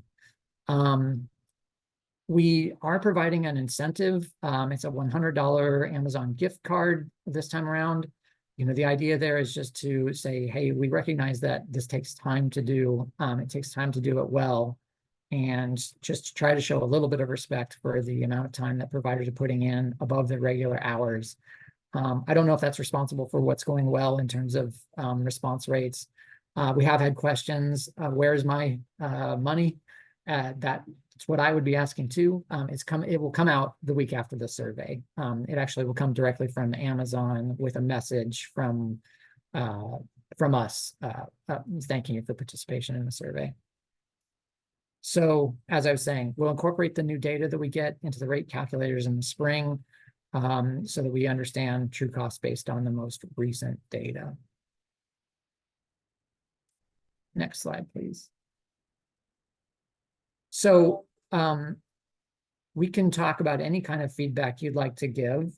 These are just some suggestions that I have here. And I think, Erin, we've set it up in the Mentimeter. These are just focused on the cost survey, because to be honest with you, I did hear from the early educator design team early on that we had some missteps in communication around the survey. Providers were receiving it like, who's Western Washington University? Why am I hearing from them? Was one problem. When am I getting my Amazon gift card? That was another problem. So we've been trying to pivot and do communications follow-ups that fix that. But this is a learning opportunity for us. So if you've encountered any issues in taking the survey as a provider, I'm definitely interested in hearing what they were, how we can make that better. Particularly if you might be a site or know somebody who has a program with many, many sites. We had like a special way of doing that with a spreadsheet because that's just simpler than using the survey. How did that work? Curious about that. If you have suggestions about study outreach in the final stretch here, these last few weeks, we're all ears about that. How can we support providers in spreading the word about the survey to anybody who hasn't completed it yet? Obviously it's voluntary, but we want to hear from everybody in every part of the state to make sure we have a sound basis for cost of care. So I don't know, Erin, do you toss us in the Mentimeter and how does that work? So Jessica shared, we're actually using Jamboard for this one just because it's easier to keep that one open. So Jessica shared the Jamboard link in the chat, so everybody can grab that and start sharing their feedback now, but we'll also be sending this out with the follow-up with additional time. So should I pause while that's open or keep going?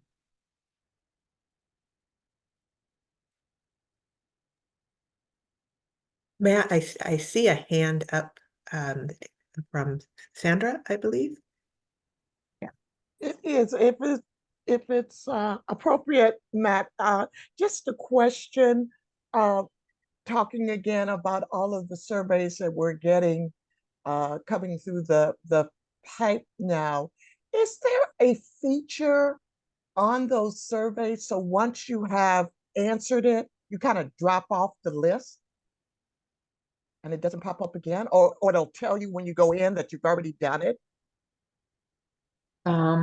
That's a great question. I know that when you've completed the survey, your name goes off the list for contacts, but I don't know what the survey says about, like, if you go back into it and it says, thank you, and you're all done, you don't need to do this again. So let me follow up on that and I will get back to you. That's a great question.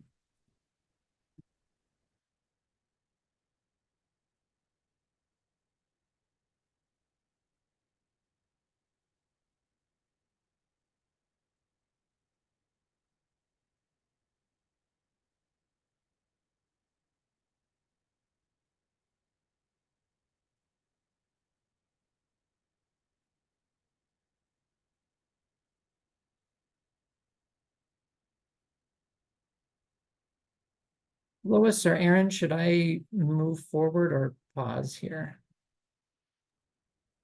I'll defer to Lois and Enrica if they have a different opinion, but I think we can keep it moving in the interest of time.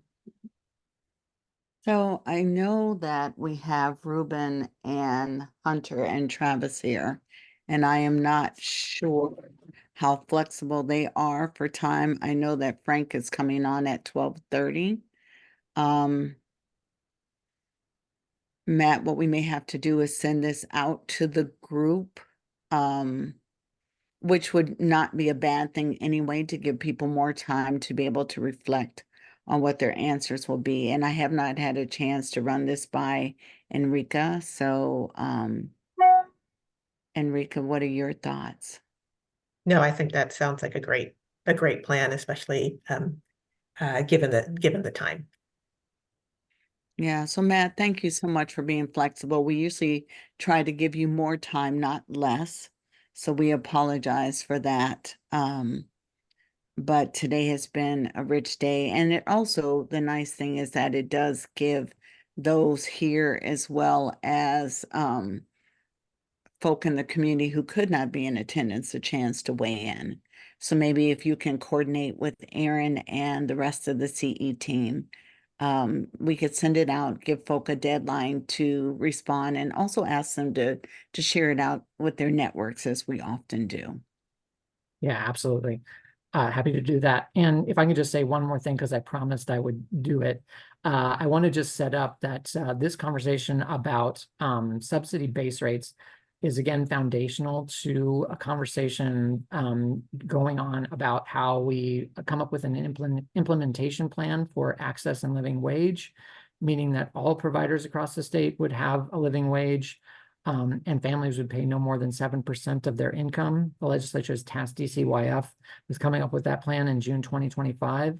And so understanding what cost of care is in the existing program is foundational to doing that later. And so I hope I think at your next ELAC meeting, you'll have this topic around the proviso. And so I'm just kind of making the segue here.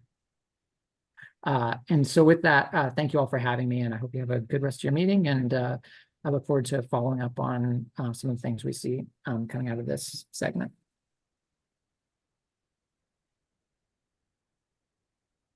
All right, thank you, Matt. Enrica, I'll turn it over to you. Great. Yes. Thank you again, Matt. Again, really appreciate your flexibility. And everyone, for the purposes of time, we're just going to keep moving forward. So, if you're needing to take a break, just do so. But with that said, I'd like to introduce Travis Hansen, Hunter Extaba, and Ruben Reeves from DCYF. They're all here to provide a formal response to the recommendations from the temporary licensing subcommittee. So I'll turn it over to Travis, Hunter, and Ruben.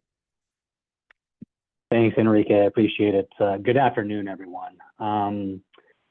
For those that don't know me, my name is Ruben Reyes, and I'm the Assistant Secretary with the Licensing Division. So, and I'm gonna start us off, and then I'll kick it over to Travis and Hunter. First, I just want to thank everyone that really participated on the TLS tracker for the last few months. A ton of work went into this, and a lot of great recommendations came out of this, which we have done a lot of them already, and we'll kind of share some examples today. And there's some that are in the works, and there's some that may take a little bit longer and some more challenges. So today we want to kind of celebrate some of those accomplishments that we have done because of this group and because of the recommendations that were made from ELAC and also the provider supports. So just for full transparency, we are not going to go through all the recommendations and the responses today. We will be finalizing the document with a memo, and we'll be sending out to everyone. We're hoping to finalize that in the next few weeks. There's a lot, and we want to make sure we are clear on if we cannot do something for whatever reason and the why behind it, right? So we want to make sure we have a clear message to our provider community. And so we will finalize that in the next few weeks. But today, we do want to talk about a few of them, some of the recommendations that came out of the TLS tracker, and then our responses. And so with that, I'm gonna go on to kind of the next slide and hand it off to Travis and Hunter.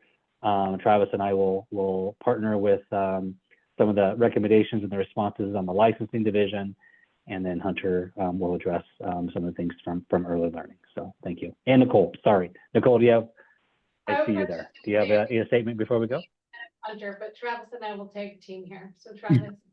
All right, I'll take it off and we'll get started. Thanks for having me, Travis Hansen, Senior Child Care Administrator. As we talk about this tool, really what this is keeping the conversation going with providers and partnering and listening to folks through negotiated rulemaking. We had great conversations, and I just think that this continues that conversation is really what it is. This first accomplishment, the recommendation is really around language access is what it is, right?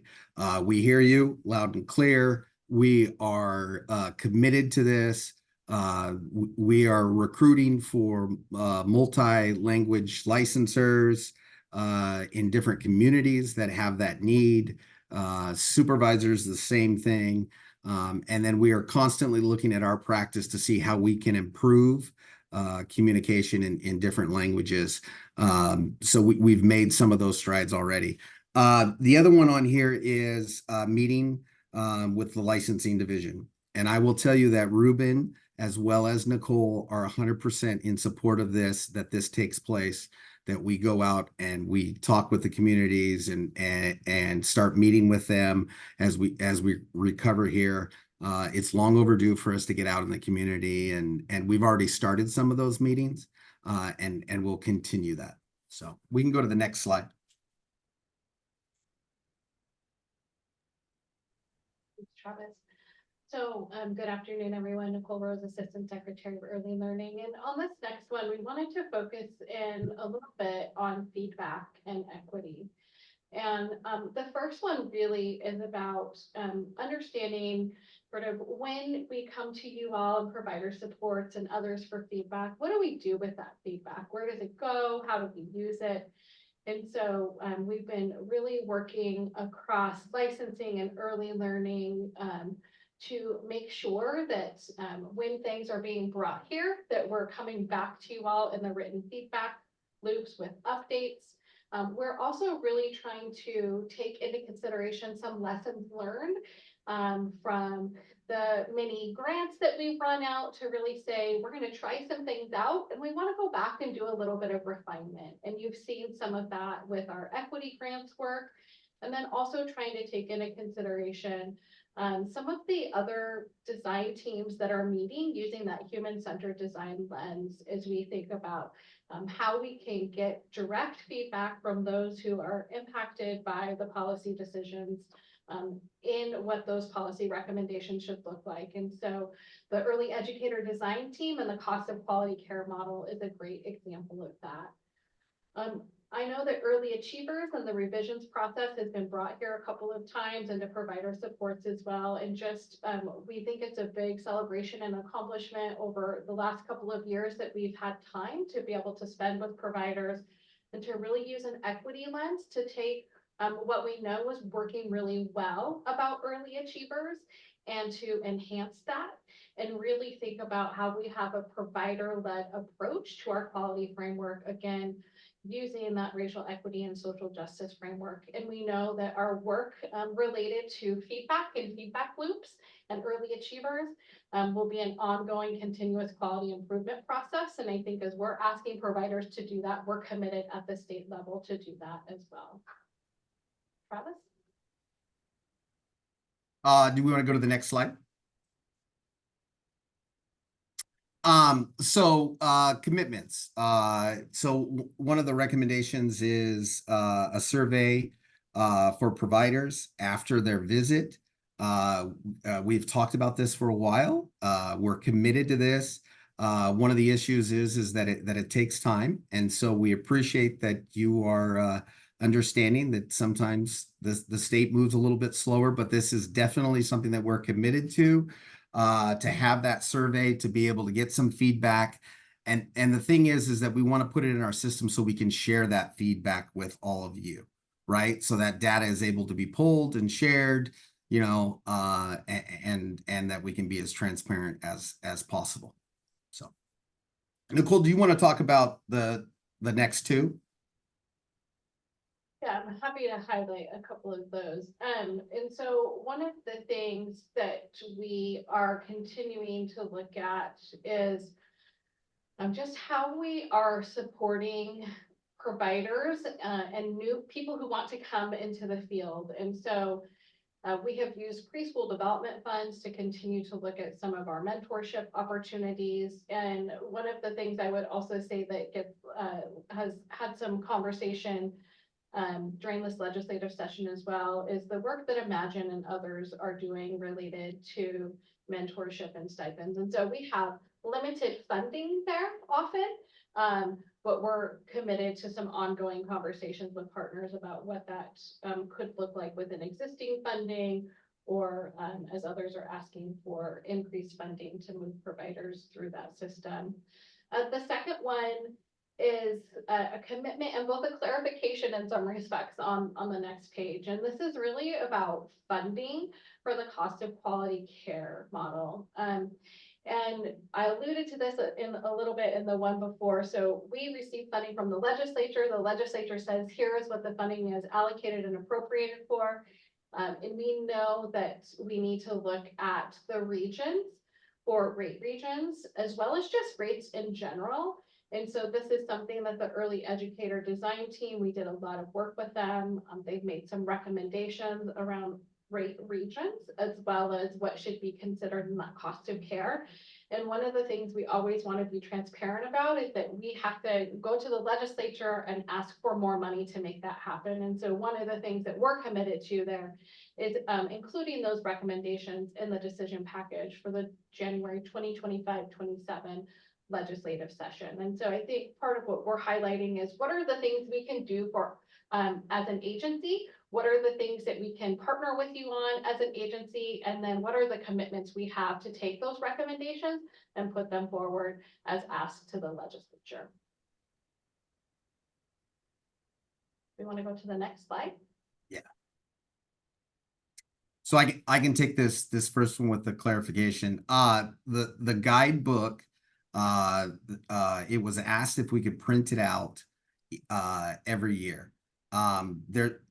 First off, there's a cost to it. Secondly, the guidebook is online and we update it. So it's a living document. So as things change, or as, you know, we get better and we put those things in there, also with providers' feedback, right? So when we come across things where it's actually in live time. So when we print it out, then we lose that capability. So we really want to encourage folks to be able to go online and look at this. It is in multiple languages. We're willing, if we need to add, we'll add another language if need be. But that really is the best way to do it. Nicole, do you want to take the next one? To take the next two. So the next two are focused on quality and rates to make sure that providers are getting an adequate rate. And there's a suggestion here for us to look a little bit differently at quality improvement awards, and the use for those quality improvement awards are actually in RCW. And so wanted to clarify that there are some other resources available as providers are going through the ratings process. So the needs-based grants are available to providers, and there is the 2% tiered reimbursement prior to rating that are really meant to be resources to support providers in that rating readiness process. And then the quality improvement funds are something that are meant to support providers once they have achieved that rating. And so one of the things that we do think we have done a lot of work on, as I said before, is really getting some provider feedback about what was working well in early achievers and really refining that process. So it's a bit more provider led, and it really focuses on the strengths and providers demonstrating the variety of ways that they meet quality while still meeting all of those early achievers standards. And early achievers is our quality rating and improvement system, and we're very proud of that system in Washington State. The second one is related to the Working Connections childcare subsidies and paying at 100% of the market rate or true cost of care now. Childcare provider base rates, as you know, are paid at the 85th percentile. We are in the process, as Matt just talked about. We're really excited to be able to move to a cost of care methodology. And so that cost study and your participation in that are really important as we really think about trying to get to the true cost of care. Again, we will put forward a decision package related to that in the January 2025 session. The other thing I just want to note around family participation in childcare subsidy is that we are doing some active work on our childcare subsidy team in reaching out to families who may have been eligible but aren't using their childcare subsidy voucher, and also really thinking with partners about how we can talk to families and communities about the expanded eligibility for childcare subsidy.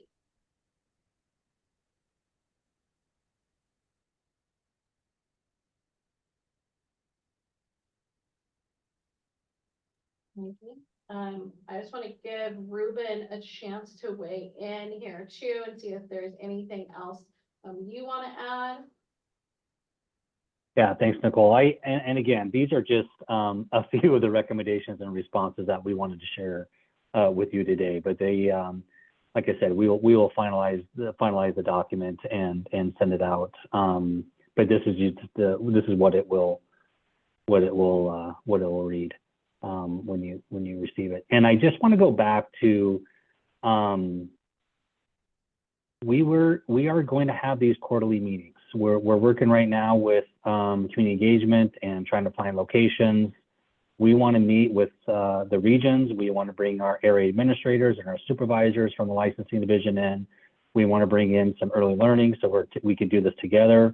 We want to hear from you, and that is our commitment to really strengthen and partner with our with our childcare community. And you guys heard me say this before. So it's going to be on the books. It's going to be scheduled. We're going to be building agenda items together, and really an opportunity to kind of also get to know your supervisor and area administrator in the region. So look for that very soon.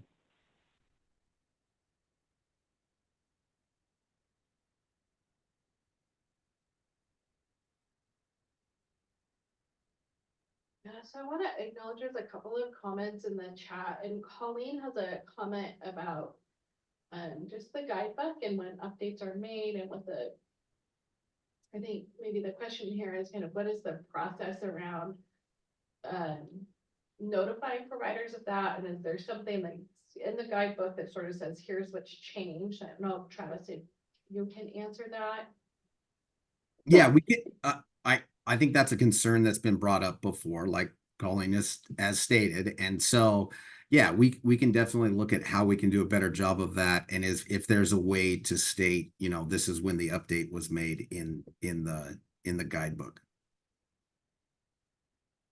And I see the comment about state subsidies, and I'm recognizing that this also has been asked before. And I think what we can do is line up something that shows how ECAP and working connections are how they line up with one another. But I'm just wondering, Jared, if there are other subsidies that you're thinking of. I think one of the things we've seen in the last several years in particular is that we see a lot of counties, cities, local municipalities also putting out subsidy opportunities. And so we can certainly say how ECAP and working connections line up, but I wasn't sure, Jared, if there were other things you were thinking about.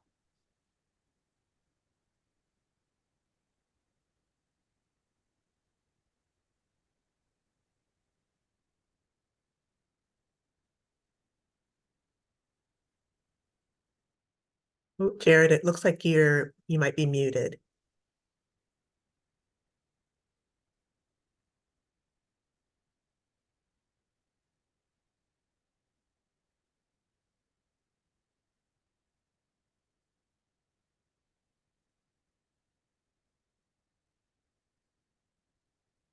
Hands raised, but we can't hear you. Yeah.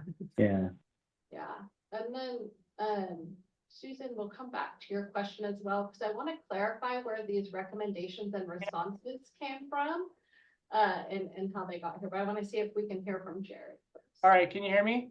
Yes, we can hear you now, Jared. Okay, sorry, it's got a headphone something. Anyways, yeah, even if it's by city or if it's by region or whatever, like I'm just imagining like a literal line that says like 0 income to however much income, and then like little sections, you know, that are above it that line up like what these different options are, because they do come and go and they sometimes change. And so, you know, just having like a resource like that, that's a real quick look. I think that particularly for, you know, the Washington State, the Child Care Connections one, seeing that and seeing what families, you know, like can apply for that. I think that if we sent something like that out, there'd be maybe families that are surprised, like, oh, I actually do fit like into this, or oh, I actually am on this sliver where I might be able to get childcare aware, or you know, the Washington State one. There's so much confusion over how much to make for which different, you know, subsidy and who qualifies for what. And so Hunter, I'm gonna let's take this as an action item. I know that Jason, I think, had something like this started before, and so we'll take this as an action item and try to have that available by the next time you all meet, if not before then. Great, thank you so much. Yeah, thank you.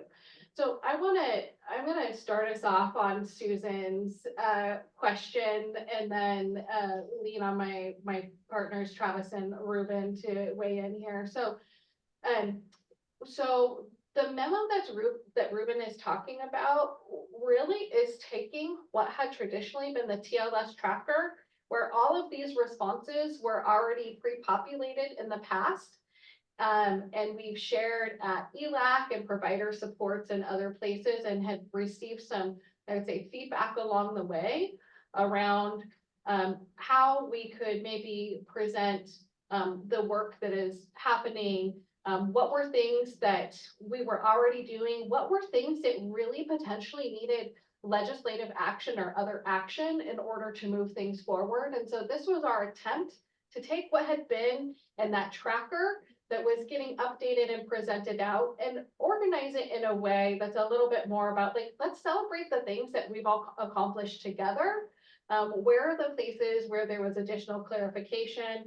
And what are some of the commitments that we have around, making requests and asks to the legislature? And so my apologies if it seemed like these were brand new responses that the department had put forward without conversation with providers. These are things that I think have been part of previous conversations, but want to turn that to Travis and Ruben to weigh in as well. Yeah, thanks for the clarification. I was going to pretty much say the same thing, Nicole and Susan. As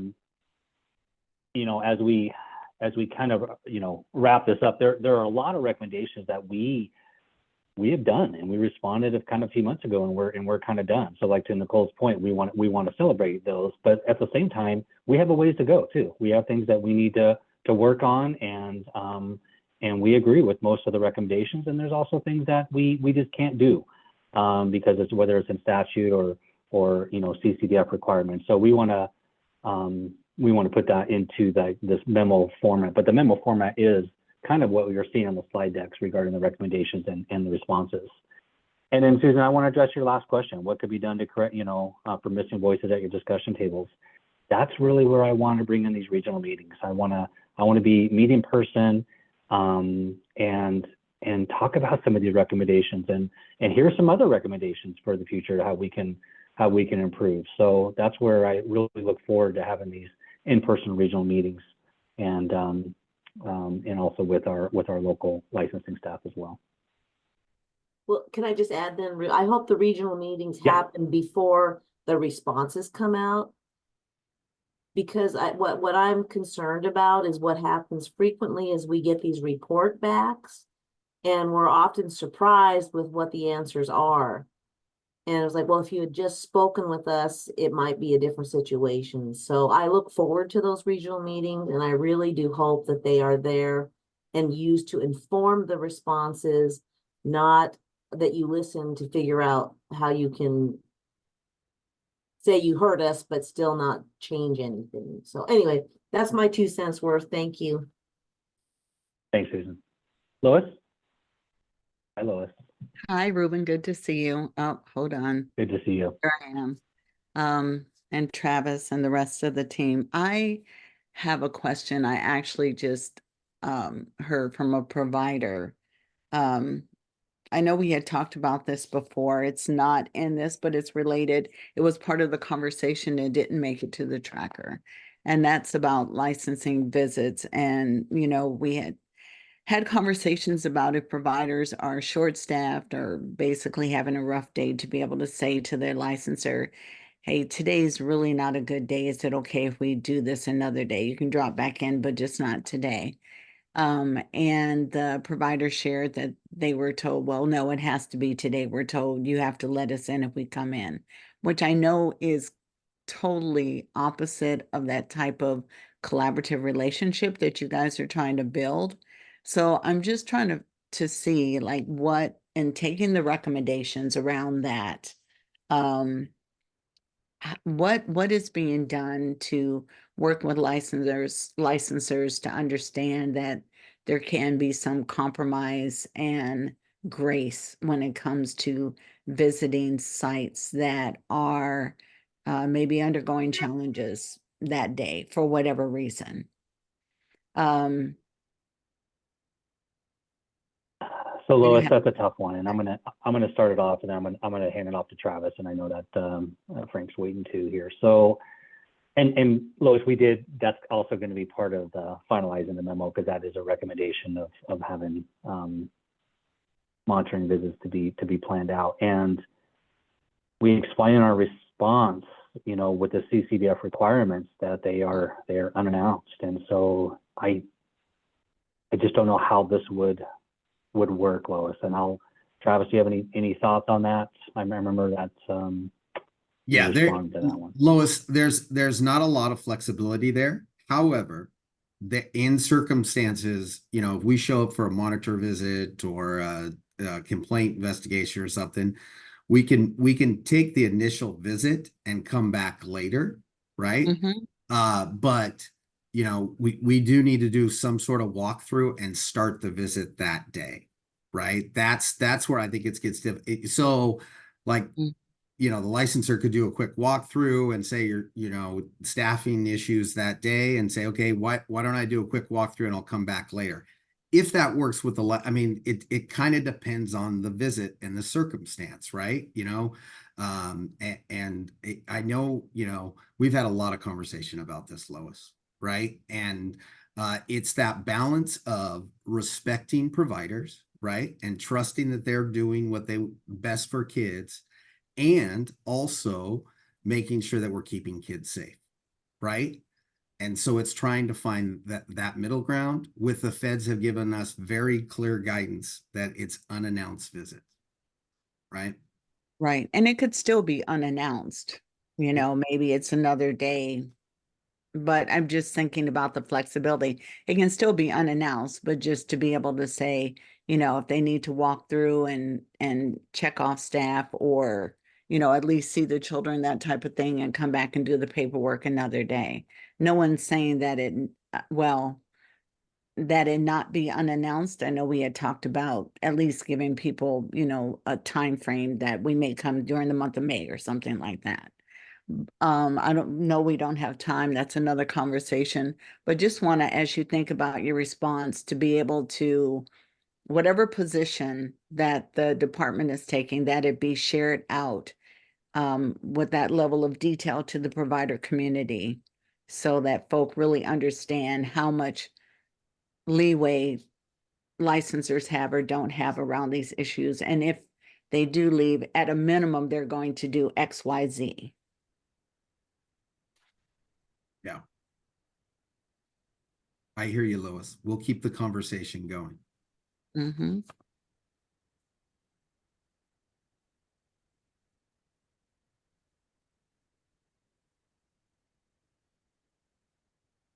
So does anyone else have anything else?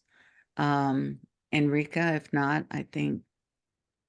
Yeah, I think you can, why don't you go ahead, Lois, and introduce our final presenters. And thank you, Travis, Ruben, Nicole, and Hunter for providing us with these updates, and for your openness and eagerness to have further conversations related to all of this. Thank you.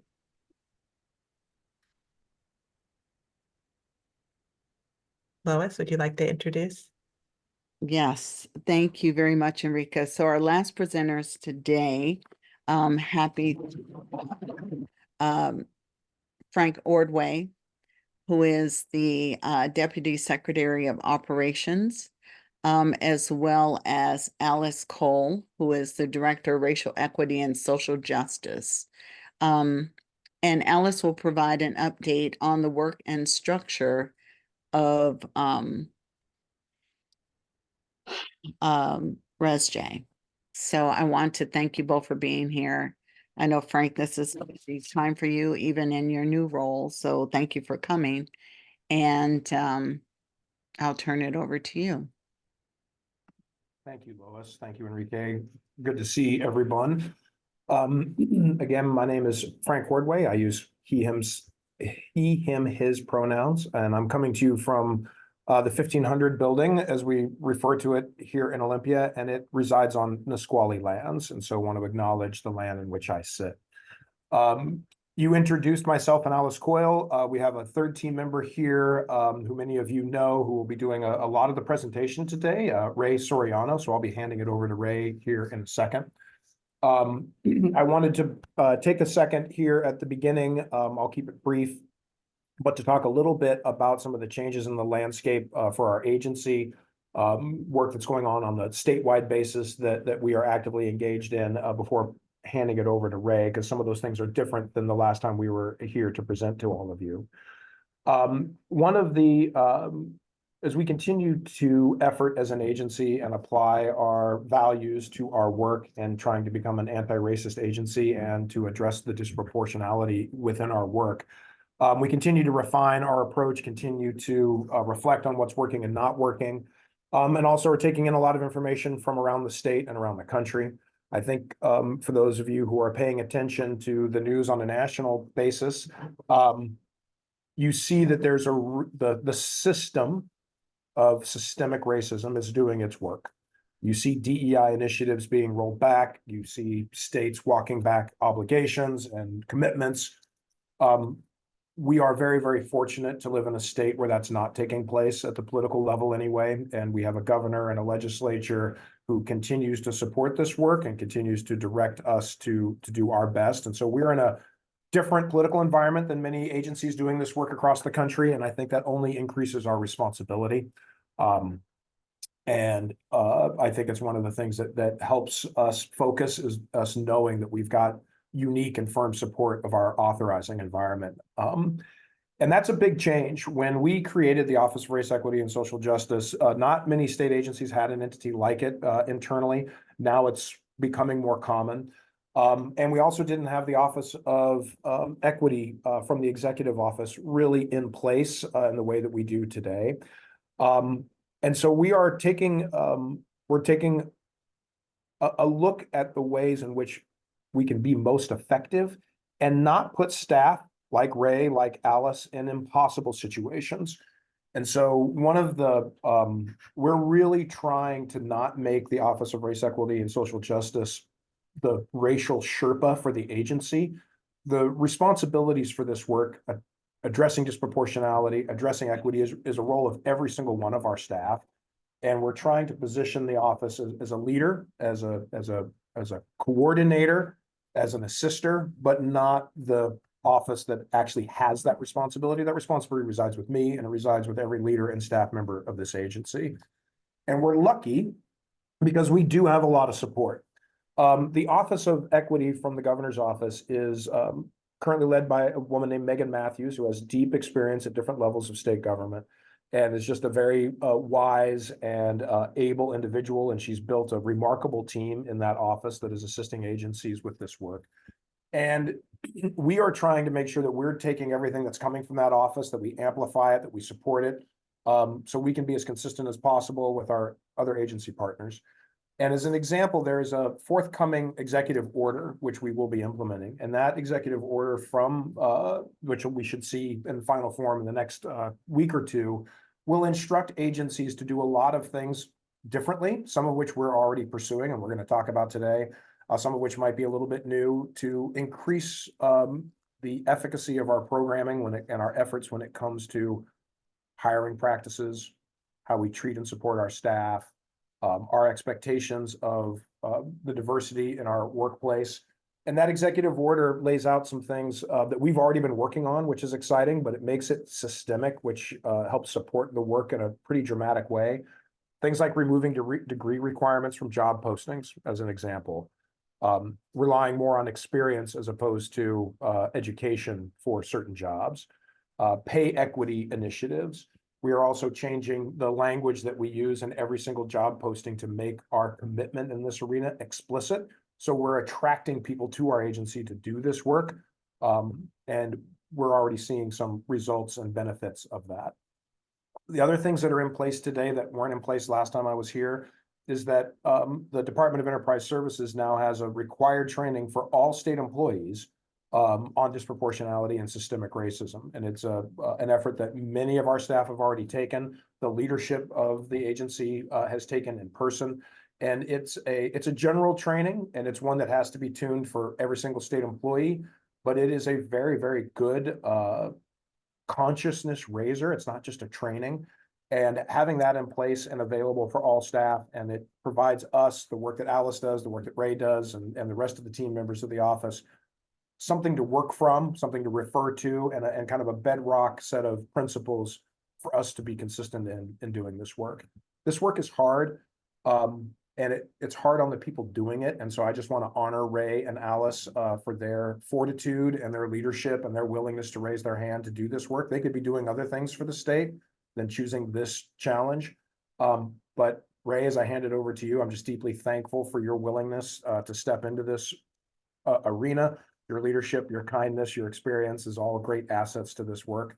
And Alice's long history in Washington State of leading on this is a huge asset for our agency and for the state. And I'm just thrilled that they're both in these roles for the Office of Race, Equity, and Social Justice here at the Department of Children, Youth, and Families. So with that, I'm going to hand it over to Ray, I believe. And Ray, you can walk through the rest of the slides. And thank you. And it's good to see you all again. It's been a while since I've been here. Ray, the floor is yours. Thank you, Frank. Everybody hear me okay? Yeah, I'm here with our director, Alice Coyle. Thanks, Alice.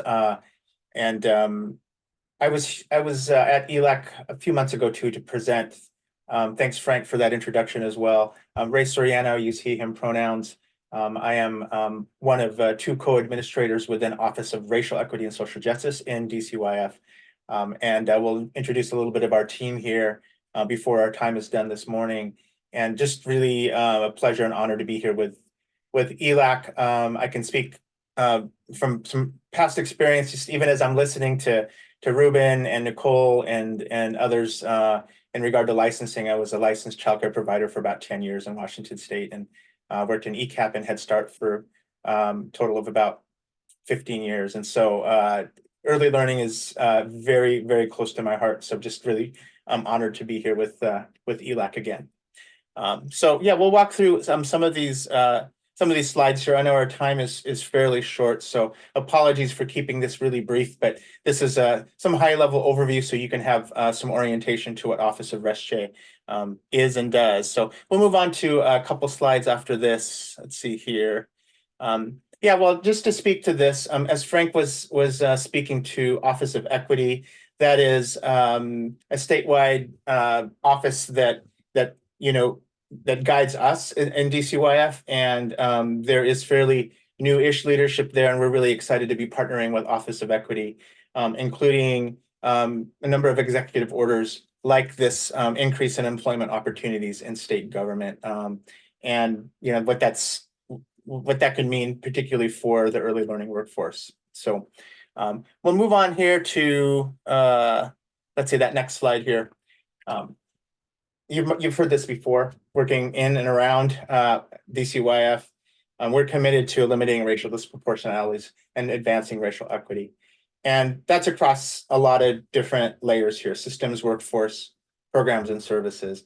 Now, even with this commitment, and Frank and any of the leaders and any of the folks from DCYF will say the same thing, we got a long way to go. We've done a lot of great work over many, many years, but it is complex work, eliminating disproportionalities and advancing racial equity. And you see that term there, anti-racism. It's not new to anybody here, no doubt, but really it's recognizing racism, opposing it, and promoting racial equity in all of those levels: systems, workforce, programs, and services. And we do have that as part of our Racial Equity and Social Justice Policy 6.01. So I'm going to introduce the team virtually here, and Alice as well, who's here. And so we have this small but mighty team right now that works in partnership with all of the folks across DCYF to advance this mission here. So Carol and I are co-administrators, and she is Equity and Community Partnerships Administrator. And you see my title there. And we have some wonderful integral support folks on our team: Jazzy James, who is our Senior Racial Equity and Social Justice Specialist, and Alita Mahone, who was our wonderful administrative assistant. And Alice, you want to introduce yourself? You're here, of course, and I know that we decided I'll be doing a lot of the talking, but really happy to have Alice here. Well, thank you so much, Ray and Frank. Alice Coyle, she, her pronouns, and I'm joining you from the traditional land of the Puyallup peoples.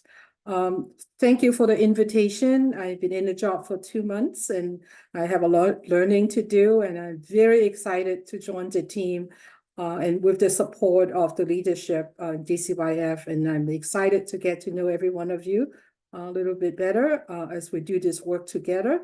I came from the Juvenile Justice Office, been with DCYF for over 6 years, but been doing the racial equity and social justice work for 20-some years now. So this is a great opportunity for me to be part of this small but mighty team, as Ray mentioned. So Ray, I'm going to give it back to you so that we can use our time that we have to goes through quite a bit of information. Thank you.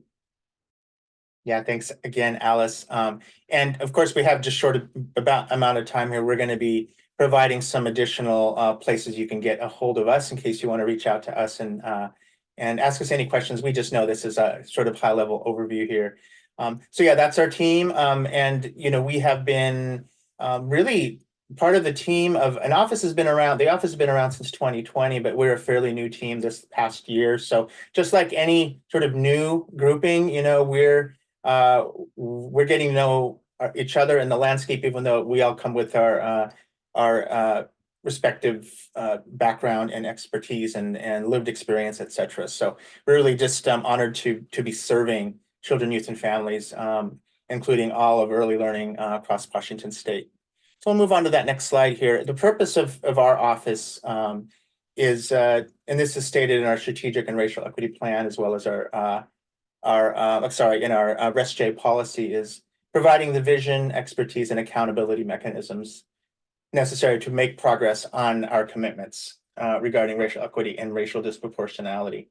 And we do lead with race. That's a question that comes up a lot. And as Frank said, there's not a lot of agencies that really have put ourselves out there boldly in regard to of being honest that we're seeing so much disproportionality, inequity, disparity regarding race. And so we also take on this intersectional approach. And, you know, a lot of us are familiar with sort of intersectionality as it comes to issues of equity. But for us, that of course means we're looking as race and ethnicity intersect with gender identity, with disability for sure. That is something so such a, you know, deep issue and concern across early learning for sure, and certainly in child welfare and juvenile rehabilitation, as well as you know, looking at class, looking at geographic location, et cetera. So we do take an intersectional approach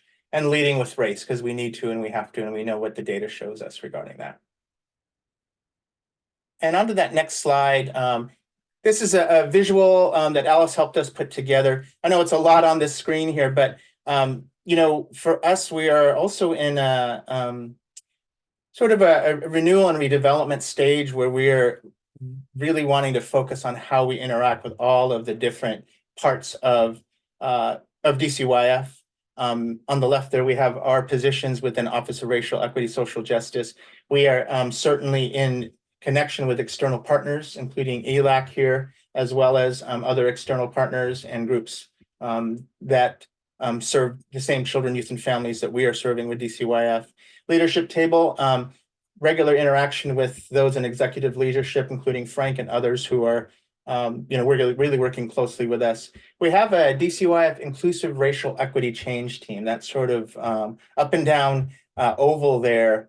And that is a group of folks who have stepped up, received training, and regularly meet on a monthly basis, who work within DCYF to help advise, consult about RESJ issues across DCYF. So that's a really wonderful, strong team. And then, of course, we have the divisions across DCYF there on the right: early learning, child welfare, juvenile rehabilitation. Super complex, you know, department here with a whole lot of staff, a whole lot of moving pieces. And we all are really working hard and doing our best to be working together around the same mission. So wanted just to give you that visual. Again, apologies for cruising really fast here. But wanted to share in the different ways that we are engaging across DCYF. We certainly advise and support across DCYF divisions, working with leadership in DCYF, workforce development, as we mentioned earlier, partnerships as well, both internal and external. And then collaborating with DCYF's Office of Tribal Relations, that's really important for us, as well as the Office of Equity, as we mentioned before. So again, wanting to give you some connection here to how we are working within the systems and with the communities as much as we can. We are one component, one really important component of a complex system that contributes to inequity. We really love this visual. I know also for me, having been in early learning for many years, there's a lot of symbolism and metaphors and analogies related to trees and roots and branches, etc. And you can see here in this visual, it's more than just a visual. It's something that we, you know, we're really inspired by at DCYF as much as we can, and certainly in early learning around how absolutely vital these roots are in order to have you know, thriving children and families across the state of Washington. So I'm kind of at a loss for words because sometimes I feel it, you know, we feel these things, and so we love that visual there. Onto that next slide. Actually, what I want to do, just so that there's an opportunity for at least a question or two, we definitely, if we had a little bit more time, would like to talk about power, influence, and responsibility.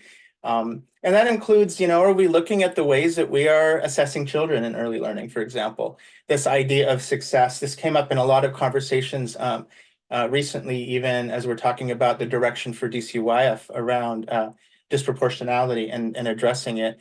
And things like what the idea of success is, you know, is kindergarten readiness, you know, really the way that we should be approaching it versus is the school system ready for kids versus are kids ready for kindergarten? All those questions that we know you're all really familiar with. So that is definitely an area that we dwell in with Office of RESJ.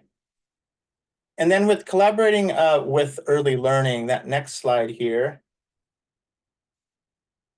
a lot of different ways we're working with Early Learning Division, certainly supporting Fair Start for Kids Act. You're all familiar with it. Of course, many of you are deeply, you know, working within those pieces, but we support that as well as the early learning workforce in a number of ways. And then promoting inclusive practices, accessibility, and then supporting and leading systems change as much as we can. And this is a big part of it, is making sure that we're staying connected with ELAC and be able to, for you to understand where we're coming from, as well as for us to support all of the work that you're doing as a group. Let's see here. Yeah, so we have some events coming up here within DCYF. We're celebrating Black History Month this month, and with a number of, you know, different offerings, including we have a wonderful forum coming up on February 22nd. And we will be also celebrating Women's History Month in March. So that's coming up as well. This is just opportunities for our DCYF community to come together over some shared topics. Oh, I know we're close to 1 o'clock already here, and you've had a long meeting. Let's go ahead and go to this. I'm going to make sure that we put, I'll put here into the chat box. Let's see here. I'm going to put in the chat box, the Office of RESJ at DCYF's. This is our inbox. Feel free to reach out to us. We try to be as responsive as we can. I just put that in there. That's our inbox email. And please do reach out with any questions. Sorry, there isn't any time right now for questions based on our time here, but just want to thank you for your time. Yeah, if any questions come up, please do reach out to us. And thank you, Lois. Thank you, Enrica. Thank you, you know, all of the group here for just inviting us today and having us. Appreciate you. Thank you very much to the entire team. And Ray, just so you know, and Alice, Enrica and I have already been going back and forth, and we'd really want to be able to give you more time. So you will be receiving another invitation from us to please come back. I put one question about, saw, you know, about your internal, if those events are internal, how folk can be connected. So we need you back. So thank you very much for coming today. And Ray, you can answer that question in the chat in case other people are curious. And Enrica, I'm turning it over to you. Thank you everyone for being here. Yes, thank you. Thank you. We are at 1 o'clock, so I'm going to go really quickly. Just a few wrap-up items. Jessica is going to I think put a link in the chat, I believe, so that way we can get a little bit of feedback about how you felt about today's meeting and if it was a good use of time. So Jessica, if you're able to put something in the chat, that would be great. Oh, there it is. Thank you. Our next meeting is a report development session on March 5th. And our next public meeting is scheduled for April 9th. So just wanted to share those out, but let's just take a moment for folks to weigh in on how they felt about the meeting and use of time.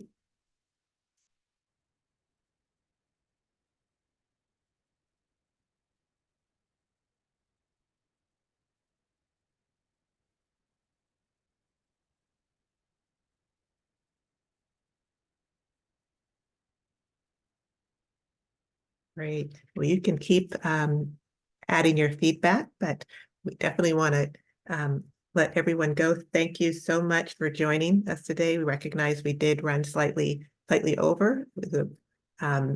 And please enjoy the rest of your day, and we'll look forward to seeing everyone at our next meeting.